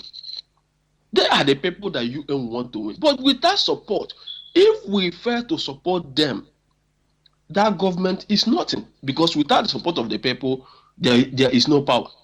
Let me stop here for now. Thank you very much. It becomes very important that our people get these messages. Very, very important. You see, before now, that is why I say, when the last caller called NDBC and said that our people have had a lot of history, I don't think our people have had a lot of lesson from the histories. They have been hearing stories, but they've not learned from the histories. See, now, those who have been conspiring against Biafra have been doing everything possible to paint Biafra black, to make sure that anything negativity about Biafra is what they will project. Kill a Biafran, they will project it. That a Biafran is caught with extorting money from people, it will become a breaking news. That some people went to hijack a radio station, it becomes a world news. Just to make sure that they paint Biafra black so bad that reasonable people will shun identifying themselves with Biafran movement. Now, those that claim to be agitators of Biafra and even doing worse than those who have been conspiring to use the media to paint Biafra black. Now you can see what it meant by garbage in, garbage out. That guy that you mentioned is not speaking from his own mind. He is just pouring out what has been garbaged into him. He is just pouring it out raw out. The way he got it. That's correct. He He don't has know never any other way processed. to express himself other than to repeat what he have had. He has no intellectual capability to process the information that comes into himself. That is the difference between a madman and a sane man. I think I have to stop there because it is only sane people that can put in their, if you put word into them, they will process it before they give it out. Even computers, if you put in something in, it will process it before taking it out. Absolutely. Our people are still very far, but will continue to do the needful. That is why it becomes a call for all Biafran people. If you say you are right and just, if you say you are justified, if you say you are civilized, if you say you are reasonable, if you say you have what it takes to add value to the system, and you cannot associate yourself with urchins, with stouts, with people that you claim they are nobody, then it is high time you come out and identify with the process so that the light will overcome darkness. I've never seen a place where darkness overshadows light. But if light allows itself to be put under a bushel, darkness will rule. And that is what has been happening to Biafran people. We have allowed street urchins, frustrated people who are looking for ways to vendetta or unleash their frustration on the next person. They'll start carrying Biafran flag. And you see them extorting money from people. You see them hanging flags on the pole, irrespective of the part that it will endanger the lives of people around. He doesn't care about that. You see them going on internet programs or internet social media platforms to insult anyone that crossed their path without having or making any sentence or saying any word that relates close to the issue at hand. It is only a madman that you say, "How are you?" He will say, "Nketepa Babuogi." It is only a madman. It is only a madman. I think at this juncture, we will be wrapping it up very closely, and I think our people should start understanding these messages clearly and very straightforward. I don't know if we'll have to take our time to make our various closing remarks. I think I will have to start with the first person that entered the studio. Emmanuel. Thank you very much, Ned. Thank you very much. It's been a wonderful night, and I greet all our brothers who have been listening from all around the world, and also greet those our two brothers who are with me, with you, also in the studio tonight. Anyway, I would like to make my remark just to set the record straight for people to understand, because in this studio, like what we have been seeing happening, not in this studio, sorry, in this struggle rather, what we have been seeing happening, the people have so many ways to betray one another for one reason or the other. The same thing is happening in all the movement. I can tell you that my speaking on this radio today might mean that, oh, Emmanuel have done again, he followed BVI, he followed these people. It's not a problem where I have to follow all like I've explained, but I know so many people who also believe that, like what I said, I know what I'm saying because I know what is going on within the group. People might believe he's so much attached to the lower Niger now. People in that same state, I know what they are going to do. There are people who are willing always to I don't know what they are looking for. So I just want to use this opportunity to tell the people I'm in here not because of any person or any leader or any group, but I'm willing to help any group in as much as I see that we have a way forward. But I am particular about the freedom of our people. That's why I'm interested in anywhere that I see the light. So I just want our people to know that we all have to find a way to reconcile within ourselves, try to build up a little atom of love just by speaking with one another. Especially, I still put pressure on that, the leaders, if we can find a way to make these people talk together. their inability to negotiate, agree or disagree is the greatest problem we are facing. There is no way we can get anything, because what this group has and what this group is lacking, another one, what you have, another one is lacking it. What you are lacking, another one is having it. So to make the ends meet, we really need ourselves. We really need everybody. Let people not misunderstand. It is proper for, if you belong to any group, to come into BVI station, say your mind. If you see the Lower Niger radio, you can pop up there. Any radio that is available for you to go and give a little help in hand, because that is what it's all about. We are being led. There are people who are championing the cause of what we are following. And it is our own duty to make sure that we understand these stages. And the most important thing for us to build that bridge, there is a bridge, a gap, there is a broken part. That current is not flowing. We, the people who are being governed, we have to try and bridge, what do you call it? To bridge this gap by finding a way to call these people to order. They are our leaders, but we have responsibility also to correct mistakes, because we are not fools. Like what we said here, it is not just good, anything they give us 10, we carry and put them for pocket, because all the... Absolutely. So please, that is my own plea. If there's any way we can make these people talk, if people who know how to talk to Emeka, if people who know how to talk with Nadi, if people who know who to talk with Wazirike, Dr. Hamefula, which we understand there's a lot of things going on at home that can make meaning, but it's all scattered. It makes no meaning anymore. Absolutely. Please. Yeah. Thank you very much. That is my own. I salute you people once again, and God bless you all. Thank you very much. Thank you very much. I'll hand over to Dr. Egemba to please. Yes, thank you very much. Quite honestly, I want to concur with what Emmanuel said.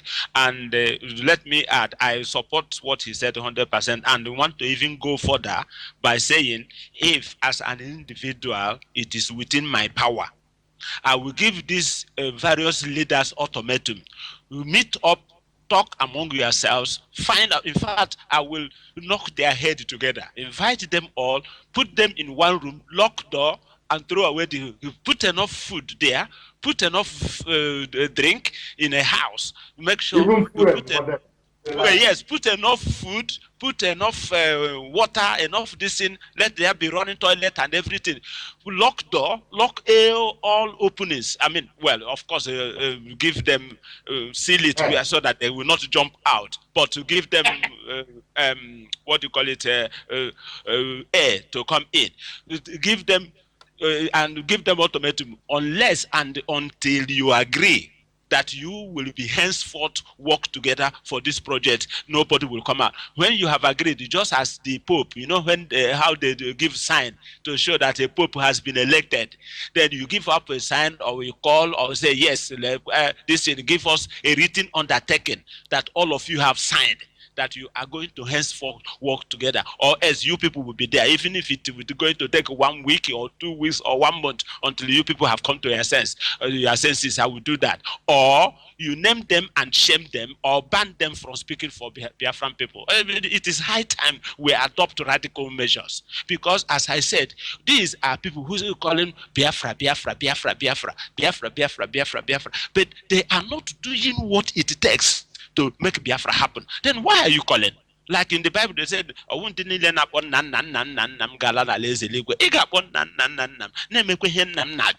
but Biafra, but Biafra.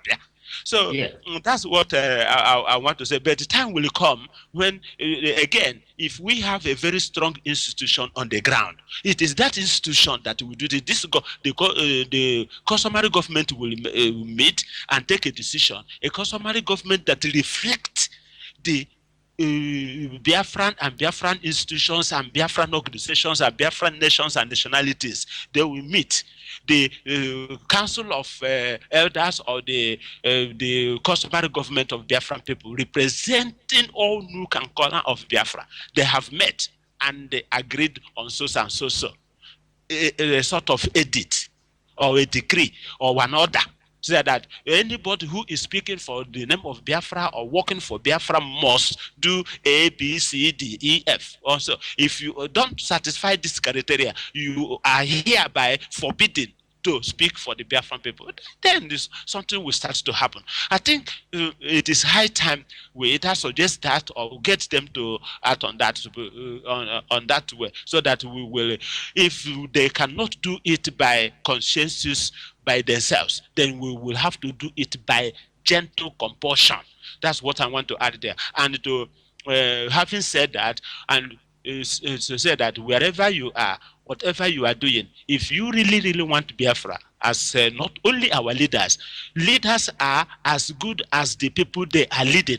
Just imagine that you are one of your leader comes to your meeting. You said, listen, we are not going to come to this meeting again, or we are not going to support you unless you talk with these people to agree. Then the leader will be getting ultimatum from the people he is leading. So both the leader and the led are at fault in this matter. So we all have to refine-tune and do whatever it is necessary. As Sinedu said, do the needful. What is important? You ask yourself, what is it that I can do? What is it that is absolutely necessary we need to do to make Biafra happen? Not flag flying is not enough. Internet posting is not enough. Shouting is not enough. Practical. That is what we need to ask. But the starting point is to have some resemblance of authority on the ground. A de facto government. For instance, if a UN, for instance, Secretary General, I want us to reason together here now. Assuming the United Nations Secretary General, Ban Ki-moon, say that, oh, we know that there is a people desiring independence in Nigeria, in Biafra, called Biafrans within Nigeria. Let me go and pay courtesy visit to them and see what they are doing, see what is they have on the ground, even if they are not sovereign, for instance, because the UN can visit Palestinian territory. Supposing the UN Secretary General want to visit Biafran territory, where will they go? Who will they see? If we don't have institution on the ground, then we will not have anybody to welcome this high-level delegation. A government can send a representative to go on a fact-finding mission. Who will they visit? Where will they go? Who will represent them? My people, this is what we are talking about by having a de facto government on the ground. By the way, I don't know if it is mentioned here. I'm sorry if I'm taking a long time, but I need to mention this. Sometime last week, I don't know when exactly, either Friday or Thursday last week, the Anambra State Commissioner of Police paid a courtesy visit to the deputy leader of the customary government of Indigenous people of Biafra. This is what we are talking about. If we did not have such institution on the ground, nobody, there will be nowhere to visit. Nobody he will not go into Germany to see Emmanuel, or come to London to see Egemba, or go to America to see one of our brothers there. So it is somebody on the ground. You see, so this is what we are talking about, so that we have to have something, somebody, or any official person can make reference to. That's what we mean by having authority, having resemblance of government, having a de facto government on the ground. And to make it happen, you, me, all of us put together will make it happen and make it active. That is what I want to conclude with. Thank you very much. Thank you so much for that submission. And briefly over to Nabike Nadede before we bring our summarizing message to all Biafran people. Hello, Nabike, are you still there? Yes, I'm here. I think, thank you very much. I think that Dr. Egemba touched almost everything, especially the visit by Commissioner of Police to the government of Indigenous people of Biafra. And one of the things the Commissioner of Police said that anytime Indigenous people of Biafra wanted to do any demonstration, that they should inform the police. that the police is not against our self-determination struggle. That was what the Commissioner of Police said. But if people just start going and gathering themselves and start shouting ehimba, ehimba, ehimba, ehimba, the police may think that you are coming to confront. I read what the Radio Biafra, one of the Radio Biafra leaders wrote on his Facebook and Twitter, that they will confront police if they try to stop their protest. You see, this is the problem we have. He is here in London. All of the members, the ones in America, they are now organizing what they call 1 million march to send young boys and girls on the streets. And if they are shot, which Nigerian police should not try to shoot any peaceful protester, but the issue is that people cannot stay in diaspora, push these young men and women out there without doing the needful. Go to police, get just let the police know that you are demonstrating. Indigenous people of Biafra are in court with Nigerian government. Do not just send these young boys and girls out. On 30th of August, 3 people were gunned down. Now, these people, they were buried without autopsy. That's to show you how ignorant some of the so-called Biafran leaders are. They send young boys out and girls to go and demonstrate. They were shot. They didn't hire lawyers to challenge those. Let me quickly. There was no autopsy. Those people were just buried and forgotten. Nabike, let me cut you short there and let me bring in this caller on phone. Please quickly tell us your name and where you're calling from. We are wrapping up on the program, please.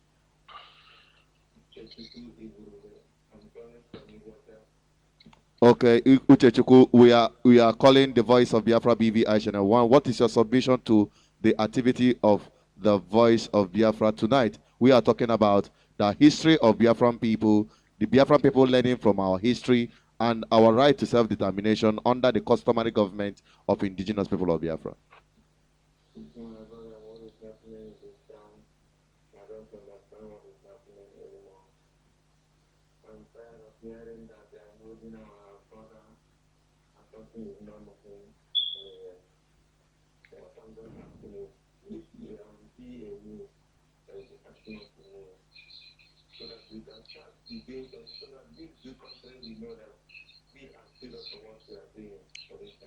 Okay, let me just come in there and ask you a question. What do you basically have in mind of doing?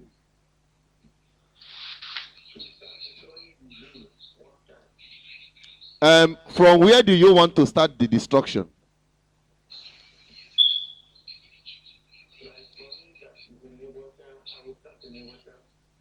Okay, is Iguacha part of Biafran land or part of Nigerian territory?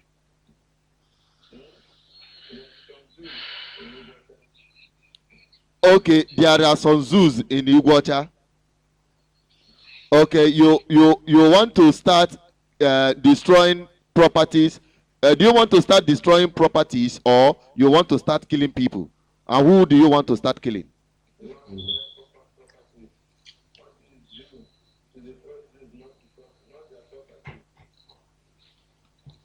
Okay, now I believe I just want to come. I just want to. Hello, I just want to understand your perspective as what you want to start doing, so that we'll start giving you the angle of information that you need to have. I'll support.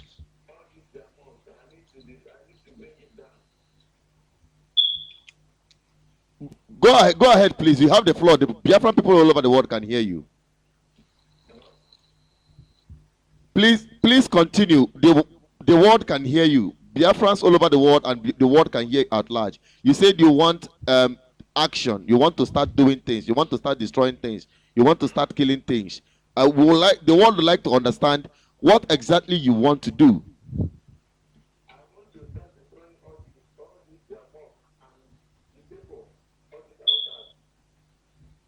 Okay, that is definitely what is called ethnic cleansing.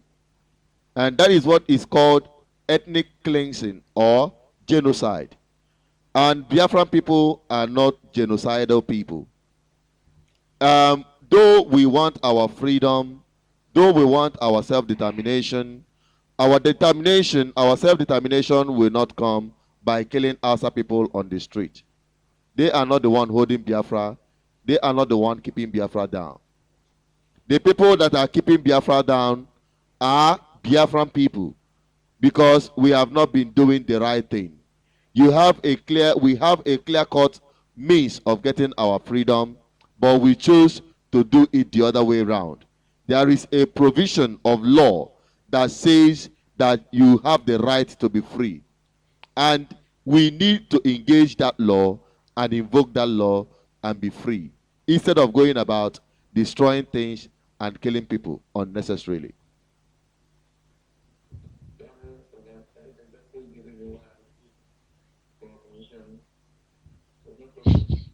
Thank you very much, and I believe. Thank you very much, and I believe you should tell other people around you on this. The United Nations is behind what we are doing. Let me give you an instance. If you are asked, if somebody promised you or asked you and said, if you come to my house, I will give you this. You have the right to come to my house and pluck oranges.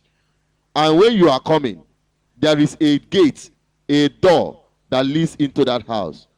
Despite the fact that the owner of the house or the person in the house that invited you asked you to come and pluck oranges, and you came to the house, instead of using the gate, you decide to climb the fence.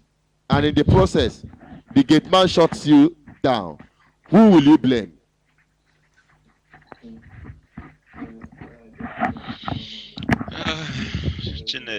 Okay. All right. Thank you very much for that call. I believe he has learned a lesson tonight. And that is what we are doing, to sensitize our people. Well done, Chinedu. You are patient, and the way you answered is very good. Well done. No, go ahead. Unadede can continue. Unadede, please continue with your closing remarks. So just like what they can just call, like what I was saying, is this action? We want action. We want action. We want action. What type of, for what purpose? Wait, okay. What we are passing, what some of us are doing, what some of them are doing today, was exactly what the Crimea did for so many years. And it couldn't work until, I think that was 2008, they decided to form a political party. I think Russia Unity or Russia United. Form a de facto government. And with that de facto government and political party, they started pushing to secede from Ukraine. And immediately the opportunity presented itself, they organized a referendum, invited the UN. UN went there, conducted a referendum, and they left without a single gunshot. If we have a de facto government, the government that we have in Biafra land, if people support this government, instead of people starting different groups, this person say I'm the president, the other person say I'm the prime minister, this person say I'm the commander-in-chief of armed forces of Biafra, and all these ridiculous titles and the accolades that has no meaning. Instead of everyone to be under these elders, Ezozobo is a retired chief justice of Nigeria. He understands the law. General Joe Achuze was one of the finest Nigerian and later Biafran soldiers, and a wise man, very intelligent. We have Dr. Ikedife, the oldest serving surgeon in Nigeria. We have professors and other great men in that government. Instead of our people to join these people, they want to follow those who want to lie to them, who will tell them we are getting Biafra this December. And after December, they will shift it to the next December. After that December, they will keep collecting money from people without any direction. Biafra cannot come by protesting on the street. It cannot come by shouting. It cannot come by insulting people. Neither will Biafra come by inciting people to violence. If we have people telling you we are going to kill Hausa and Yoruba, and you go to Hausa land, you have somebody telling people we are going to kill Yoruba and Igbo. You go to Yoruba land, maybe you have another lunatic there telling Yorubas we are going to kill Igbo and Hausa. What will happen to humanity? What will happen to Nigerians? Why the people are killing this side, the other people are killing the other side? So at the end of the day, what have you achieved? Boko Haram is there. They claim they wanted Islamic nation. Instead of them to do it the right way, they go around even killing their fellow Muslims and blowing up churches. So we don't want anarchists to take over this struggle. We don't want anarchists at all, because if we allow anarchists to take over the Biafran struggle, we will all regret it. We know what happened with Hutus. They can't, how many people that were killed in that place? Because some people kept quiet. When somebody used radio station to incite people, some people kept quiet and some were even laughing. They didn't know that they were pouring fuel in everywhere, that the young men are angry. Of course, people are frustrated. There is no job. The level of unemployment is very high. As we speak, banks are sacking people. Banks are sacking people in Nigeria. Oil companies are sacking people. We have graduates coming up every year without job. So if somebody tell them, look, Biafra is going to give you everything, come and follow me, we are going to get it next year, we will fight war, many of these young men will join them. And let us not forget that there are some vultures in Europe looking for ways to destroy Africa and Asia. We have seen what has happened in Libya. This word is for the federal government of Nigeria. Let them not take this agitation as what some riffraffs are doing. Let them, as fast as possible, listen to what Biafrans are seeking for, and convene a sovereign national conference and let us have this referendum. If they give some vultures in Europe the opportunity to infiltrate Nigeria and hand over arms to these angry young men and women who have been jobless, who have been destroyed by ruthless, corrupt, and wicked politicians, then all of us will suffer for it. Secondly, the people who said they are going to do 1 million march should also be very cautious. Our struggle is legitimate. Let the police be aware so that police will protect you. Do not go and hire Okada, hundreds of Okada and buses, and be shouting, Ehimba, Ehimba, Ehim. You could be shot dead. And those who sit in London and New York sent you to go and do 1 million march, they will stay with their families and your people will be buried. Masop have buried over 1,000 people. No autopsy, no police officer or army officer was held responsible. No police officer or army officer has been imprisoned for killing any Biafran activists.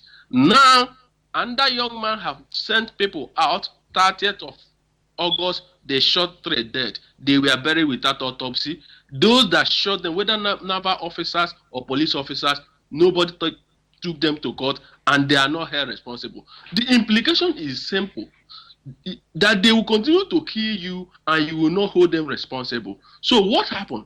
If anything happened to any Biafran, those people who, the culprits, should be held responsible, take to competent court, and they should be convicted if possible. But if you keep quiet while they kill Biafran and claim you are a Biafran, you won't go to Nigerian court, they will continue to kill our people.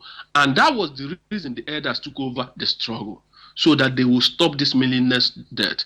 I want to tell people, if you want to demonstrate, police in Nigeria will never stop you from demonstrating, as long as you are under the government of indigenous people of Biafra. The commissioner of police told our elders that whenever the Biafrans want to demonstrate, they should call the commissioner and they will send police to protect our people. We want our people to be protected. We do not want anyone to be killed anymore. Let that era of death, meaningless death of Biafra, we've died enough. We want peaceful actualization of Biafra.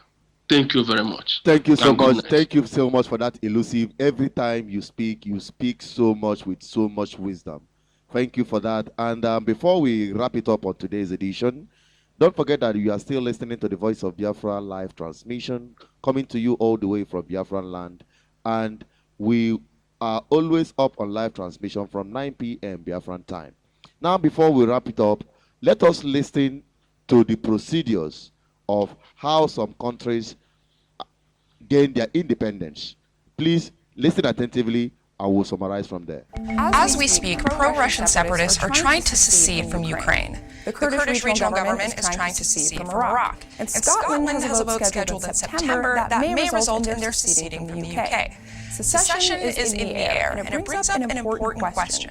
If the people of a particular region want to secede, why can't they? There are a lot of ways you could argue this question, but the simplest answer is this. Dissatisfaction in a nation's leaders, its economy, or its government is not enough to secede. You need much more than that. To illustrate this point, let's look at South Sudan and how they successfully seceded from Sudan in 2011. Sudan has a history of conflict between the Muslim majority in the north and the non-Muslim minority in the sub-Saharan south. It was the South that won the right to secede in 2011. They did this by having an established cultural group in the region, a history of being institutionally marginalized, an independent representative system of government, and the economic means to establish and protect their new state without bankrupting the other state through secession. Those last points were under the Second Sudanese Civil War, which ended in a peace agreement that formally established a representative body for South Sudan. It also created a plan for oil revenue splitting between North and South, and a plan for federal job sharing countrywide. They also needed to prove that there was no better alternative to secession, a point well made by 50-plus years of conflicts and all-out war in the region. Even then, meeting just those requirements isn't enough. You still need wide support among your cultural group in the region. You need comparable support from the nation you're leaving, and you need support from the international community. Luckily for South Sudan, all of that did fall into place, and on July 9, 2011, they won their right to secede after a secession referendum was voted on earlier that month. Almost 99% of registered voters in South Sudan voted for secession, and almost 58% of registered voters in the North voted for it as well. Later that month, the UN officially recognized South Sudan as its own nation. That, in a nutshell, is what you need to secede. Now we have had that. We are going to expatiate on that on the program that will be coming up on Thursday. Ensure you ask all your friends to join that broadcast. Bring everyone so that we will understand how and how far we have gone. If we are not on the right track, then we'll come to the right track. And if we are on the right track, then we'll continue following it without looking back. With this, I say good night to you all. I remain Asozo Peters, and also plead with you to continue your love for Biafra. Continue and allow that fire to keep burning. Biafra needs you alive than dead. You don't have to die for Biafra to come. You are more profitable to Biafra when you are alive. Good night.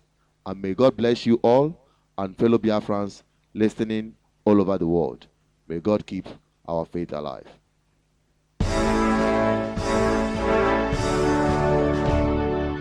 All hail Biafra, land of the rising sun. We love and cherish. We have vanquished our enemies. All hail Biafra. God bless Biafra. In him we trust. Shout it, sing it. All hail Biafra.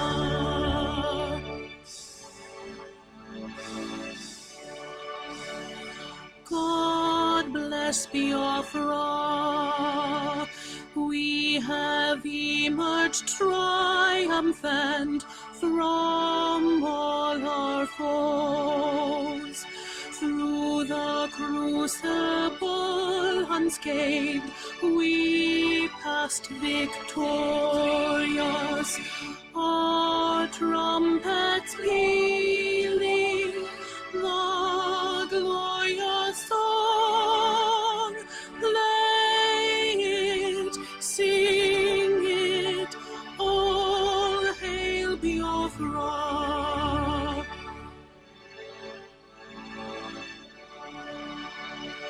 Oh, hail Biafra, we shall always remember all that perished in the struggle for our freedom. All hail our heroes. Our prayer shall be known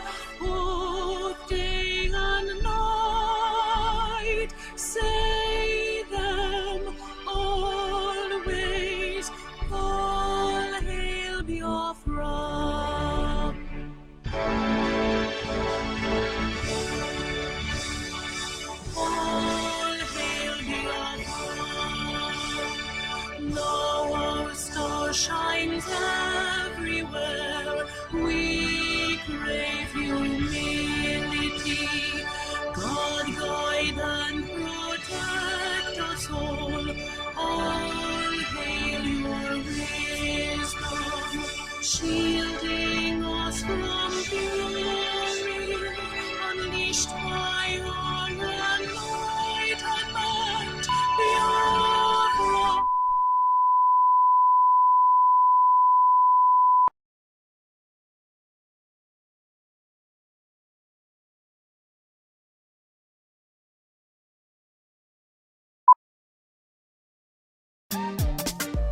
Hooray! The Organization of Committed Christian Friends has flagged off allocation of plots of land to those who have paid up at the OCCF Glorious City Housing Estate, Aguleri, Anambra State. With state-of-the-art facilities, this is a unique opportunity to grab your own land at moderate price of 500,000 naira per standard plot, 50 by 100. Hurry now before the airport and Orient Oil in close proximity fully take off, and international traffic and presence makes the land in the area to undoubtedly escalate. Rush now to Silver Oil Filling Station. Get the form with a non-refundable fee of 10,000 naira only. Get other details. As soon as payment is made, you shall be allocated your plot of land immediately. For further enquiries, visit OCCF Secretariat at Silver Oil Filling Station, first floor, Oka Road by Savoy Junction, Onitsha, or call 080-3322-3523 or 080-394-57321. Visit our website www.occfinternational.com.ng. OCCF Glorious City Estate, a unique opportunity to get your own land now. Don't miss it.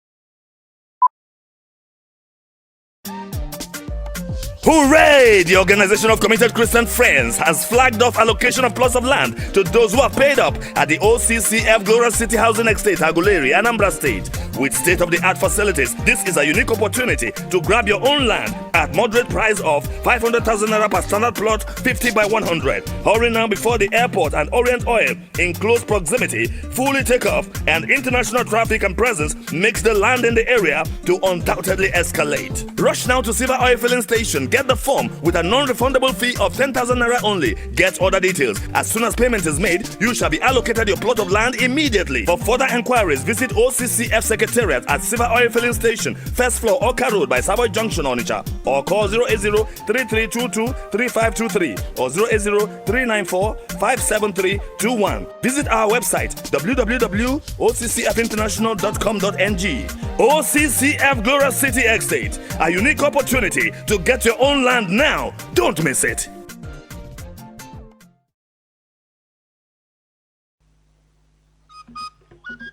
Ndị Igbo kwenu kwezuonu anyị ga-adị